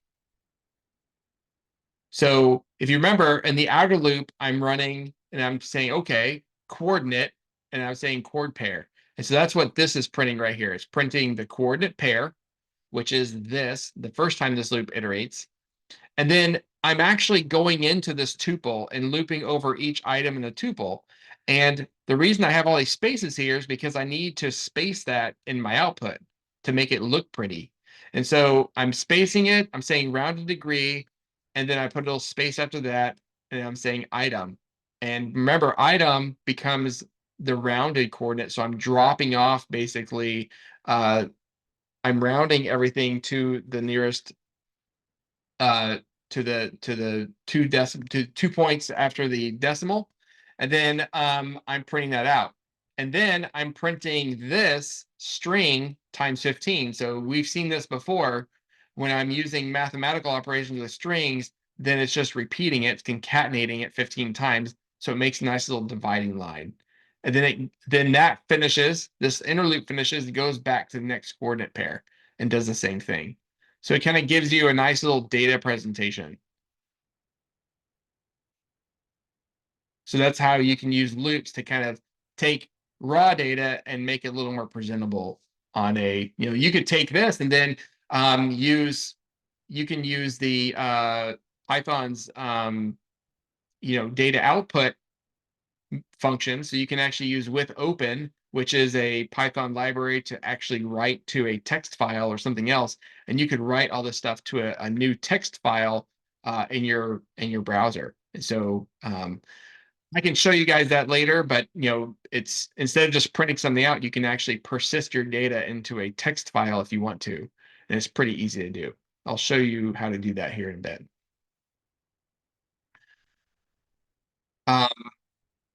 And so that's just kind of a quick little example. But I have this exercise that we can all do together. And this is kind of what I want to talk about, whenever we got to the end of the lesson. This is a better taste of, an example of all the data in here that you can run into. And in this case, I have a bunch of coordinates. And the exercise is, given this list of coordinates, format them with a decimal point. In this listing, latitude coordinates, denoted with an N or S at the end, have 2 digits with 4 decimal degrees, and longitude has 3 digits with 4 decimal degrees. Coordinates in your result should look like this. So it should look like 36.4256 north or 120.5726 west. Save the new coordinates in a new list and print them out. And so if you take a look here, we have, looks like just a bunch of coordinate strings.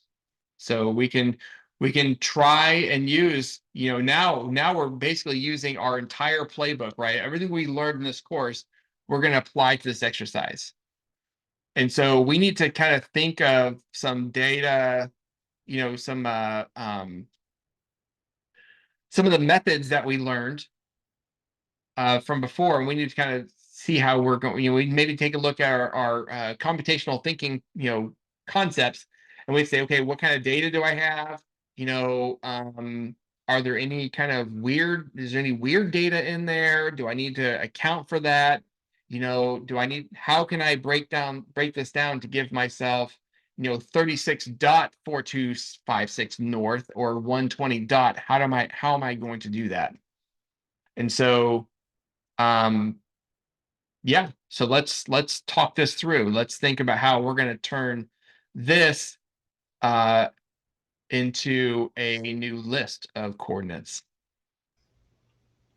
I think you start by filtering out north and east, or north and south, east and west. Okay. And then, I don't know, would you run multiple loops within the loops to then filter it down farther to differentiating between north, south, east, west? And then another loop within north, south, east, and west to determine if it has south, do this, and so on and so forth for each of the other three. Well, I think like the north and south are all together, right? So, any north coordinate would behave the same as a south coordinate, right? Because it looks like right now all this step is saying is, hey, you have these coordinates and I want you to put a decimal point in them. I think that's really all we're doing, right? Aaron, wouldn't we set up the definition and then the functions? So you want to like make a function, right? Yes. Okay, so we can do that, right? So we've looked at our data, right? We have all of our data here, and then we can go down here to our code block, and just keeping the data in mind, we can kind of see some examples of our data right here. So we can say, let's name a function then. So we can say define a function name. What do you want the function name to be?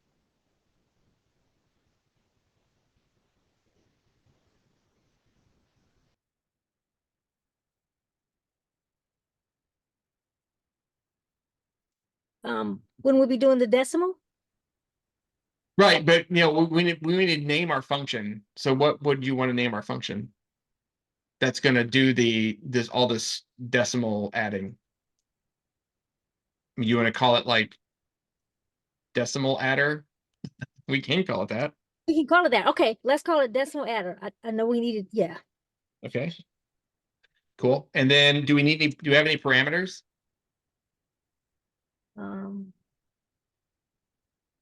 Let's go back up to the instructions. Let me verify again. I don't think there's anything like saying Yeah, create a but function, but I don't recall. I just wanted to, yeah. No, I don't see any parameters, sir. okay. I think we'll need at least one parameter, right? And that's going to be our coordinates listings, right? So we can say, we can say our coordinates, or we can just say data, right? So Data? our data. We Okay. don't have to call it coordinates. We just know it's some data we're getting in, and we know it's going to be in the format of coordinates. We can work with that. And so we have our definition name, and we're saying data. Okay. And so now, you can tell that we're going to need to like probably loop over it, right? So we need to look at each one of these, and then evaluate it, and then also give it a decimal point. Awesome. Okay, so Amber says it needs to output a list, so maybe initialize a list. Okay, yeah, we can do that. Or we can also just change it in place because data is going to be a list coming in, right? If we're going to call it with coordinates as good Lord, my zoom wheel went nuts. Or my scroll wheel. So coordinates is what we want to put into our function, and it's going to be a list. And basically coordinates becomes data.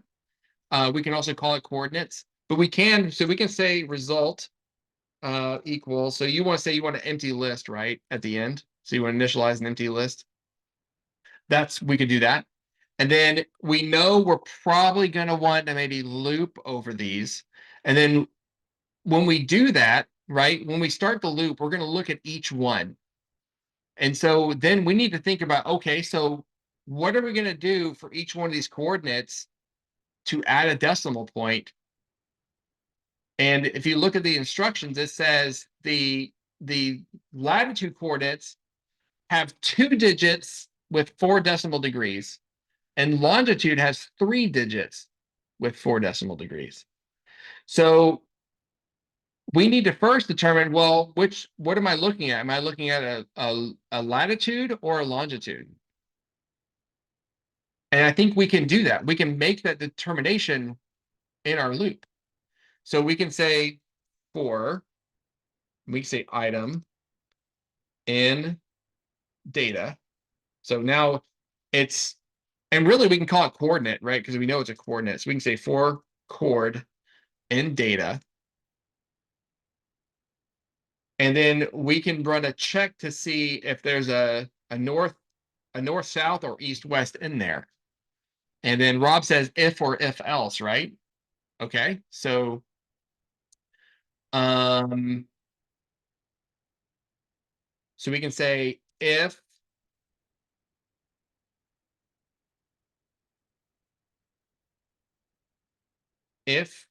north or south in chord. Okay, so like that, if north or south in chord, we know, let's take a look at the data for a second. So we know that if we can just take a look at this and we say, okay, if south is in the coordinate, I have 1, 2, 3, 4, 5, 6, 7 items in my string. If the west or east is there, I have 1, 2, 3, 4, 5, 6, 7, 8. I have 8 items in my string. So it looks like my east-west coordinates will be longer than my north to south coordinates. That's a difference in the data that I can see, and it should be all of them. It says has 2 digits with 4 decimal degrees, and longitude has 3 digits with 4 decimal degrees. So you have 6 digits or 7 digits, and then the letter at the end. So we can do that, or we can look at the length. So in this case, if north or south in chord,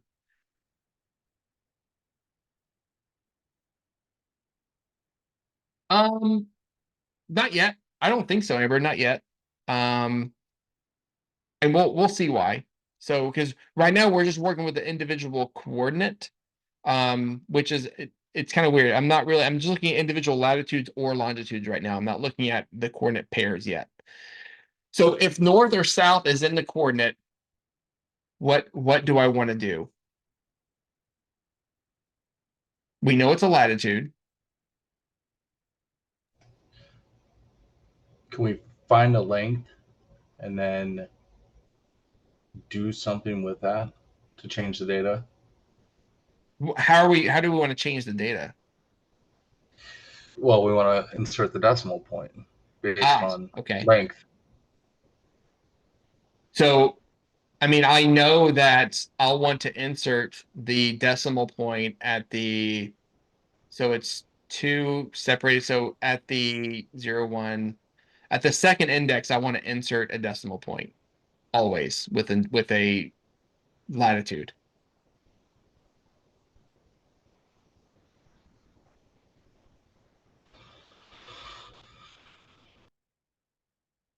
Ah, very good. So you see, do you mean if north in chord or south in chord?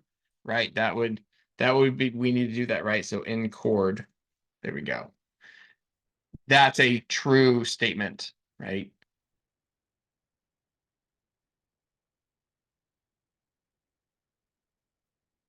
So I need to add the decimal point. Well, how can I do that with a string? So I can just say chord at the index of 2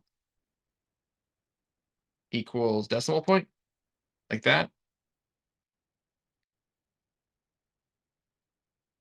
Or maybe use like an insert method, maybe. I think that's one of the methods, right?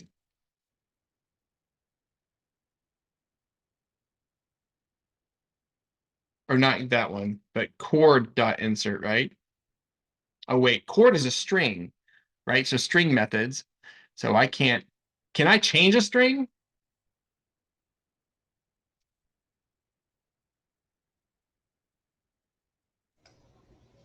Yes. No, I Or no. can't. Strings are immutable. So I can't change a string. So how can I get that decimal point in there?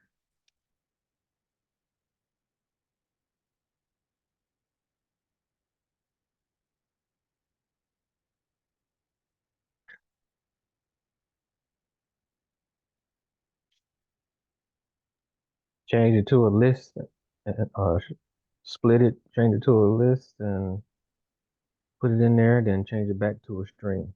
Ah, so maybe, okay, so just change it to a list of characters. That way I have a list of characters, and then I can then insert something at an index.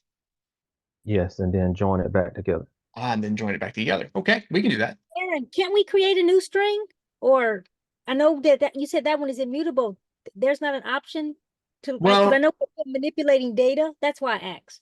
well, you can create a new string, but you have to know what the string is. And while the Python code running will know what the new string is, how would you code what the new string will be with a decimal point? Like, how would you code? This is basically what we're doing. We're breaking that process down. We are going to create a new string, but Oh, okay, okay. we need to have our original string data to where we can actually insert that decimal point. First, okay, got it. Right. Thank you. So, okay, so we can say then, well, we can't just split it. Can we just split the string or split the string into characters? Is that a possibility? So chord dot split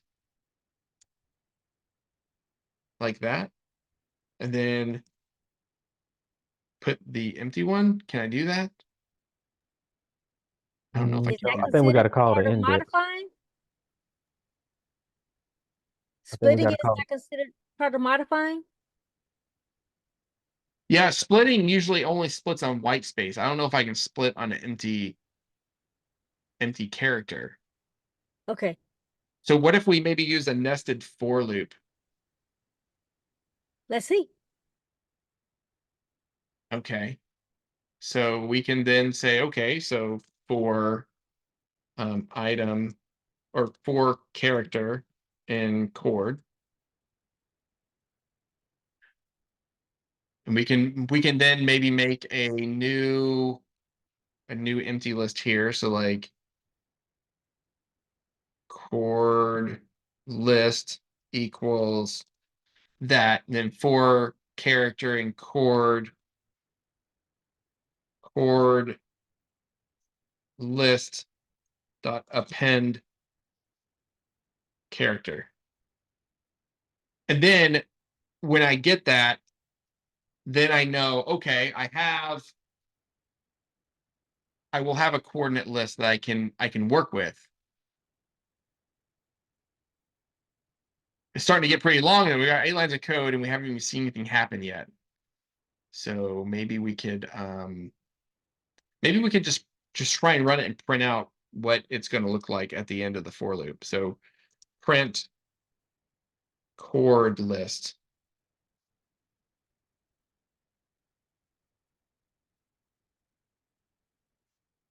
Well, if I do a string split on the dot, right? I don't have a dot in there, so it wouldn't split anything.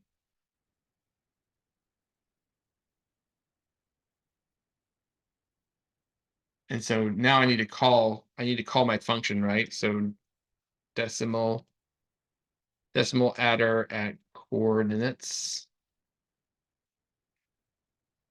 Let me run this cell so I can get it in the memory. Okay, man. All right, let's see what happens. Oh boy. Look at that. So it looks like what we just did worked on all the north and south coordinates. Looks Woo-hoo! like I have a list of characters, Yes. and then I have some funny business here. 5, yeah. What's that all about? Why is there like some like empty, like, are those spaces? I didn't see any spaces. Oh, there are There spaces. are spaces, yeah. Oh, yeah. Okay. Gosh. It's like someone added in there on purpose. Good catch. We Yeah. gotta deal with that. So it looks like we have a little bit of data cleaning to do, right? So we have coordinates, but we have some that have some weird spacing. How can we deal with that? Is there any string methods we can use to get rid of that? Strip. Very good. So chord equals, can you just do chord.strip? We have to do chord equals chord.strip. I can't remember. Doesn't matter. We can just do it that way, right? Okay. So that should get rid of all the, let's see. Oh, look, that's so clean. All right, so we got rid of the spaces. Sweet. Score. Woo-woo. Now, what All about right, the one cool. with 3 dots about halfway down? What's that? There's one looked like it had like 3 dots about halfway down on the list. I go down on the result. Oh, so that's just truncating. So that's just output. So it says output's truncated. I can view it as a scrollable element to see it all. So there, you can see it's all there. Yeah, it just gives you a ... to say that there's more to it, but it just doesn't want to show it. So if you take a look, the entire list is clean. So that's data cleaning 101, just doing those types of methods to clean up a string of data. So that's this is kind of getting into some data sciencey stuff. the initial steps where you want to get rid of like extra characters and look for anomalies and stuff like that. That's what that's all about.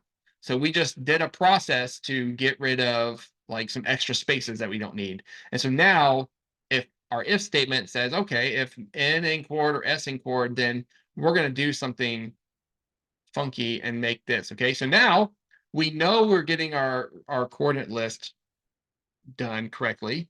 So now we can append the coordinate. We got that. And so now we're back here in this if statement. We ran that, got this list, and we have this big coordinate list, or this one coordinate. So we're now going over the coordinate. So we need to put the decimal point in there, right? So now we can use the insert. So chord list, boom. So we can say chord list dot insert, and then we said it was the second 0, 1, 2.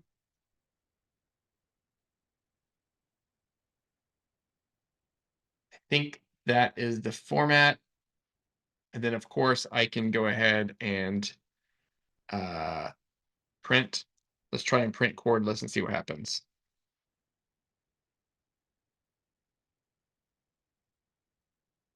Okay, run that. Boom. Looks like we got a decimal point. And then the last step was to chord equals, we got to do the join, right? How do we do join? We do, I think it's like you do the string join chord list. Yeah. So the string, I want to join it on an empty character. And let me just print chord now. Beautiful.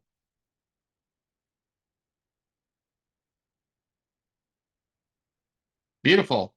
Looks like that worked. So we had to split it up, using this list, append it, append the character, the new chord list, insert the decimal point because lists are mutable, strings are not. So we had to turn it into a list of characters that we can then throw a decimal point into.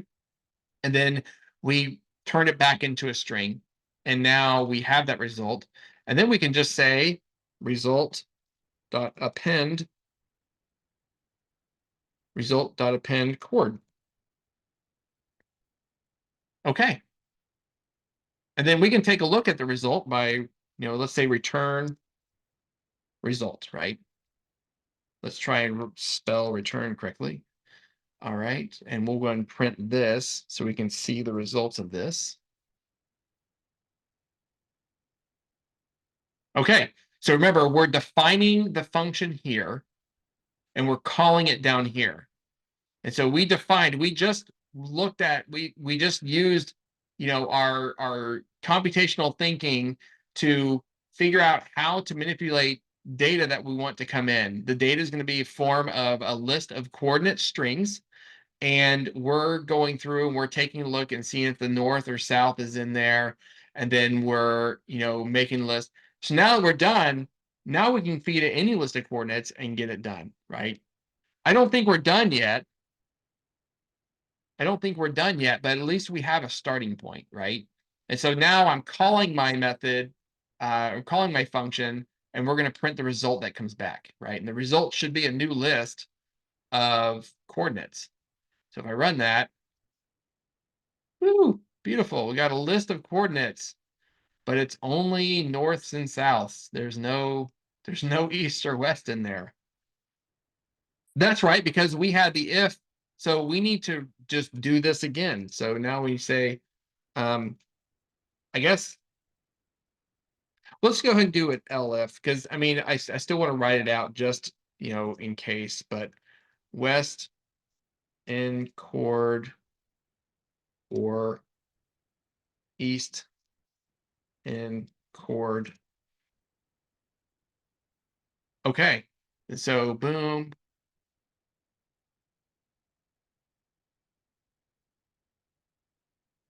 So I guess we just need to write this out again. So chord list equals K, and then we do a for loop, right? So we do for char and chords or chord.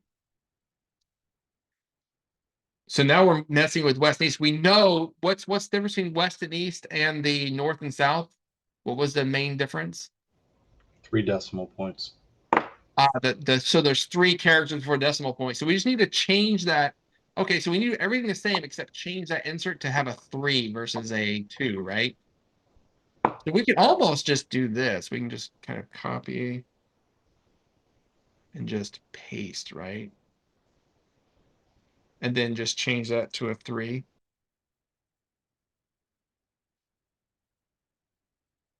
And then, okay. All right. So if I run this, okay, it looks like that works. Score. Now, I wanted to kind of bring you to a bit of like when we're looking at this looks good, right? As far as it works, it looks like it works. It's stripping everything. It gets all the extra spaces out. It looks like it's changing the correct coordinates. There's no issue with the data. But there's a problem. There's a problem here. And the problem is I did a copy and paste of a code block for zero, like for no real good reason, right? Other than, okay, yes, I can divide it, but I have a bunch of repeating code. If you look at it, I'm like repeating a lot. The only thing I'm changing is this like one thing here. This is a good time to make a function. So in this case, I probably want to define another function here, and I want to call it, that would probably be the best to call this decimal adder. And I'll show you why.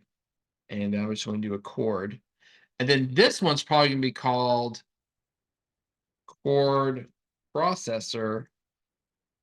And I can change that here.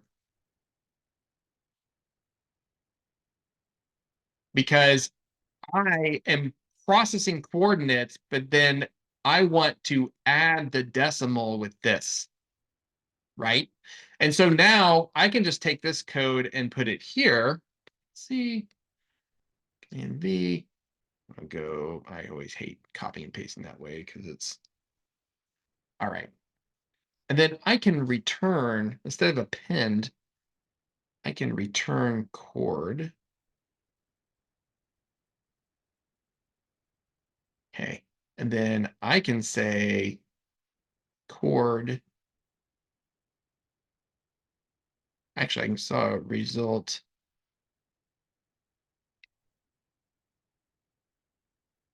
Result dot append.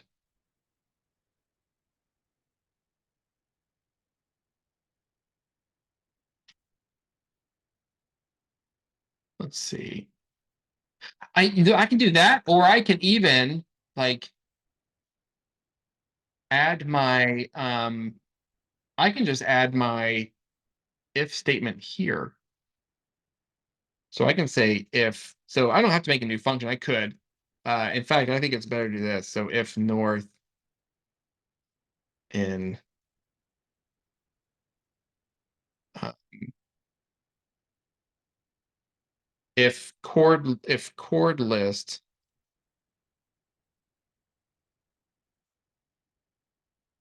at the index of -1 in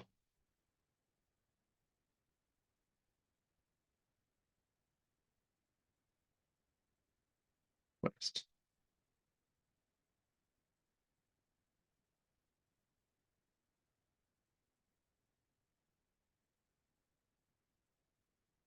And I'll explain what I'm doing here in just a second.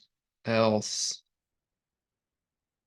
and we'll keep an elif because I like to write it out just for demonstration purposes.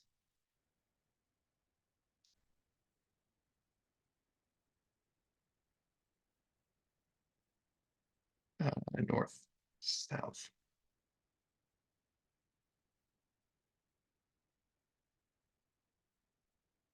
Okay.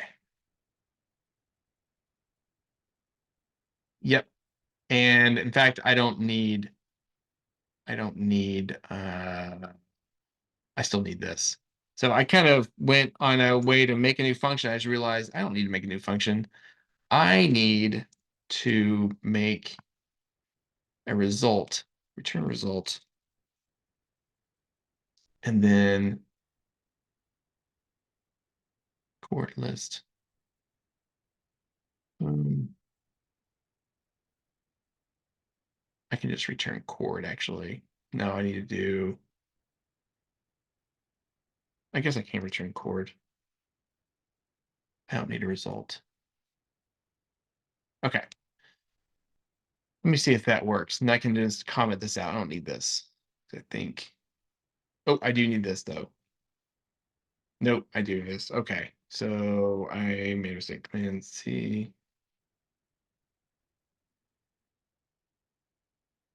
Okay. I can leave that there. Yeah, I do want to make that data. So data. Yeah.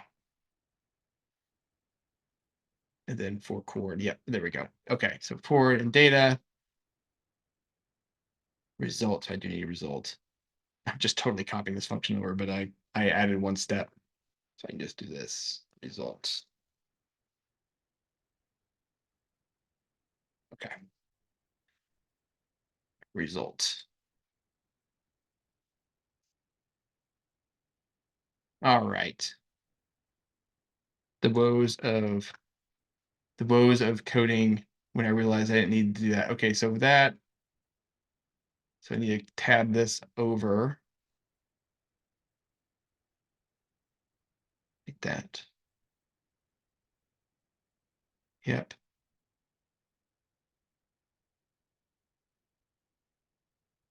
There.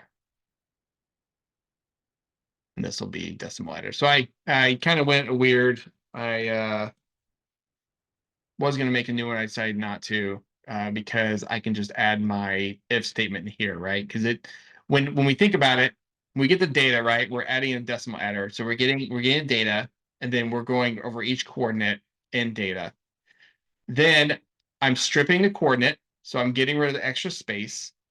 And then I have my coordinate list already defined up here. And I need to put this inside the loop, otherwise it will persist. And so now for character and chord, I want to append it. And then I want to check to see. So when I do that, right? So I append all the characters. Now I just need to reference the last character. I need to reference the last character in the coordinate list because I know it's going to be the last character because I've already stripped it, so it shouldn't be a space. And then I want to see if that character is in this array or this list of characters, right? Well, if it's north or south, I know then I need to insert the decimal point at the second index. If it's the east or west, I need to insert it at the third index. And then I want to make chord equal that. And then I do want to append the coordinate. Yep, thank you for that. I didn't put that step back in. Result dot append coordinate, right? Okay, so result append coordinate and then return the result. Okay, let's see if we get the same result. And we get the same result. And so this way was better than the other way because we don't have repeating code. We have this one statement repeating, but we're actually still checking something different. We're doing something different. We took the other code and we're not repeating it anywhere now. And so this way, this breaks it down into the steps, and then we just get that one condition, and we're checking to see if that's north, south, or east and west, and returning the result. And so we finished it. 3. So please explain line 3 and 5. So here, what I'm doing is I'm going over every single coordinate and then I'm processing it, right? So I need to have a place to put my finished result.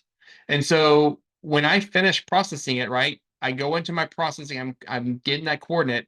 I'm making another list here because I want to take each character in this coordinate and turn it into a list. Remember how we split it into the coordinate? I always had every character in a list so we could insert the dot.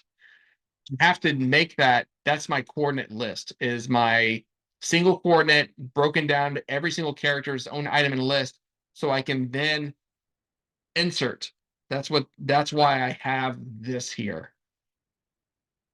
So once this loop finishes the iteration, this disappears from memory and then gets reestablished as the empty list that so then the next coordinate can go in and the period can be inserted in.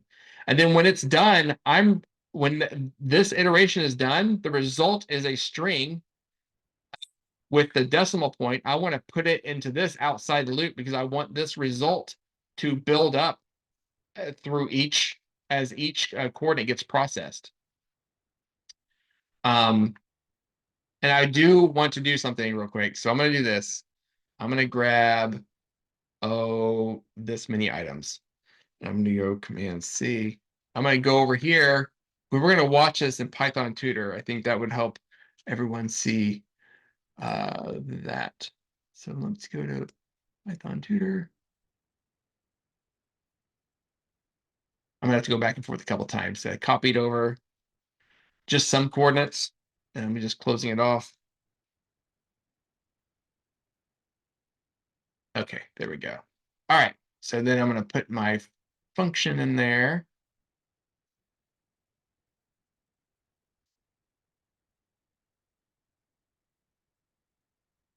Okay.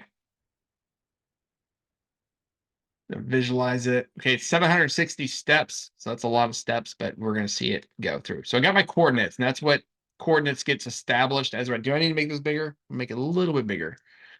There we go. You'll see why line 3 and 5 or now 7 and 9, why they're important in this case, right? So I make remember when Python sees a function, it won't do anything with it until it gets called. So it's going to get called right there. And so now data is going to equal this list. And then I make result, which is another empty list. And there it is. And then for coordinate in data, so every coordinate becomes an item. So chord now is this one string. Okay.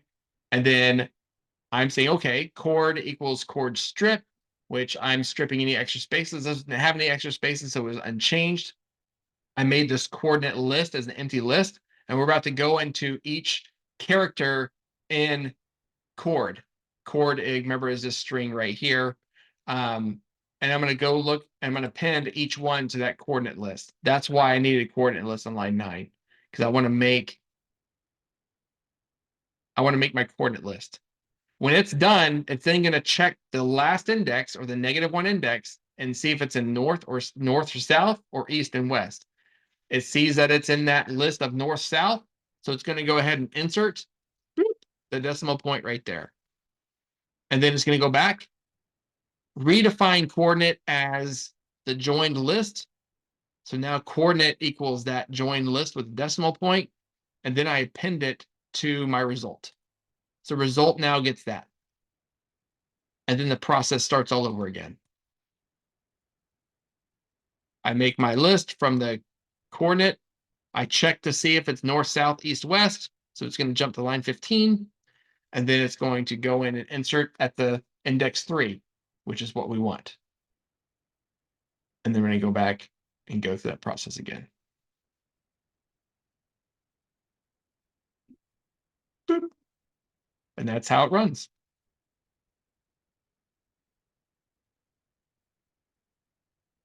And then it's going to go all the way through, add all these coordinates up. So it's a lot of steps. Finishes on the last one, joins it, result, it's done, and it returns it. And that is how that one function works on all and that was only a few decimals. There was a lot more there's a lot more happening in my Jupyter notebook. A lot more a lot more coordinates. So I hope everybody, saw that and saw how how putting all these pieces together. Unfortunately, I'm about out of time, so I can't go to the next step. But y'all can work with this, and it'll be pretty hard to do this, and we can resume this tomorrow. But we'll have some other stuff to do with the advanced data structures. So so these are kind of stretch goals, if you will, right? So going through these exercises and then oh yeah, there's a few repeat, we're actually going to turn it into a dictionary. So like, taking these results, turn it into a list of tuples with the pairs, and then going further, taking those tuples and putting them into a dictionary with keys formatted like location 1, location 2, all the way down. And then there's a few repeat coordinate pairs, remove them from the dictionary. So I have all these steps in here to kind of do some data cleaning. And so hopefully y'all saw the power of using these different methods all in this one little function right here, and using Python to evaluate data without having to look at it yourself. You just see the data and you just think of ways to strip the empty spaces and then count. Okay, well I see differences between these coordinates. How can I use that to my advantage? And that's exactly what we would do. So.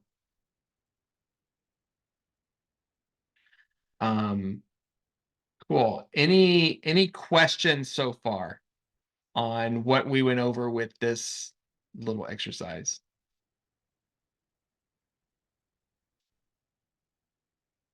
I Can you believe that scroll was the back end. to your function? Can you scroll back down to your function? Yeah. Yeah. Up a little bit. Yeah. Right here. Yes, right there. Okay.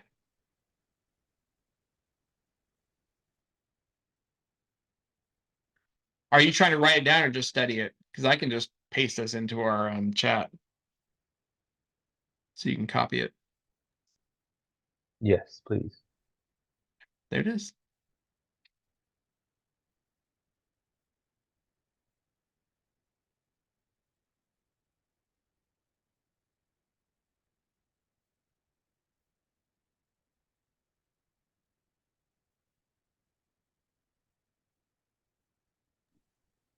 Could you also paste the other code that we were using before that one? What do you mean the other code? The I one think I that was deleted it. I had written over it. Like what I guess Yeah. what code are you talking about? the one right before. Yes, the one right before that one. That you said it was just repeating code. That's why. Oh, yeah, I One was got rid of it. the other one So was processing. You moved it. You deleted it. yeah, The I process. deleted it. Yeah. Yeah. I mean, I wonder if I can do I guess I can do this and command. There it is. It's making the function there. Yeah, I guess I can just control or command Z until I get back to where it was. There it is. All right. So yeah, I made that new one, so I can get rid of that, right? Decimal letter.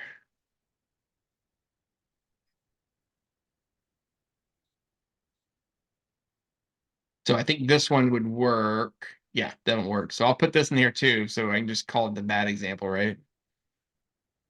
So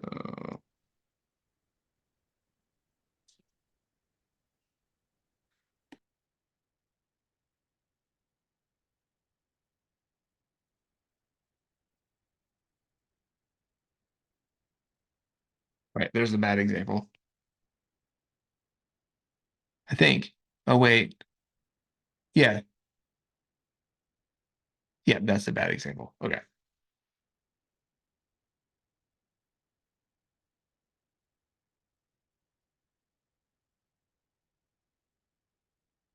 Okay. I believe I had a question on the exercise, and I could possibly go over it in 5 minutes. What was it? It was the employee data one. Ooh, I don't know if I can go over that in 5 minutes. What was your exact question?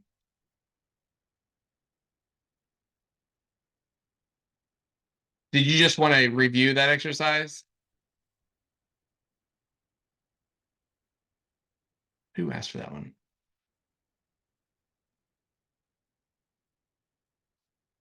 Oh, okay. So Amber did. Okay, so we can just save it for another time. Okay, that's good.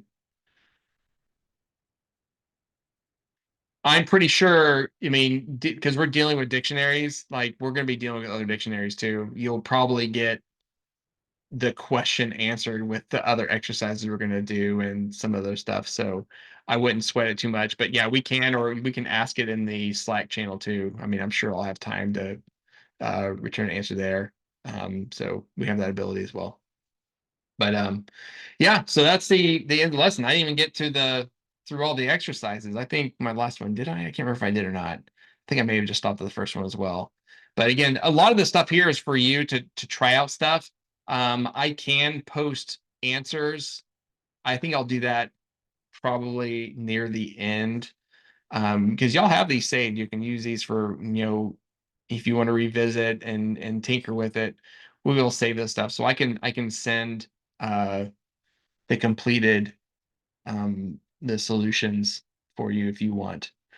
So the bad example works. It just has repeating code in it. So again, the code's not very dry. So while it does work and it would be fine for this case, it is a bad example when you're thinking of like code reuse and like you're not keeping your code dry. You have a lot of repeating code in there. So we do have some assignments on here. Feel free to do these or not. FizzBuzz, I do actually want to click that one. That one is a very standard coding exercise, actually used in interviews a lot. So it's a, I mean, it does like it. Some people can't solve this. But basically the whole premise behind it is write a function that when called on a number, so this is 100, it'll return a dictionary. In this case, it'll return a dictionary with the key and value being if the value is not, if it's divisible by 3, the value will be fizz. If it's divisible by 5, it'll be buzz. And if it's divisible by both 3 and 5, it's fizz buzz. And so you want to get a dictionary that looks like that, but you want to write it to where it makes that dictionary based on just this input. So oh yeah, I'm not gonna put the can you not see the coordinates in the preview file? Oh, hey, we can actually go over and see if we can get you up and running now that we're at the end of course. Let me go ahead and stop the recording actually. But anyway, that was the FizzBuzz exercise. It's a pretty fun one to do. It kind of gets you to think about the if and else and looping and everything else. But let me go ahead and stop the recording.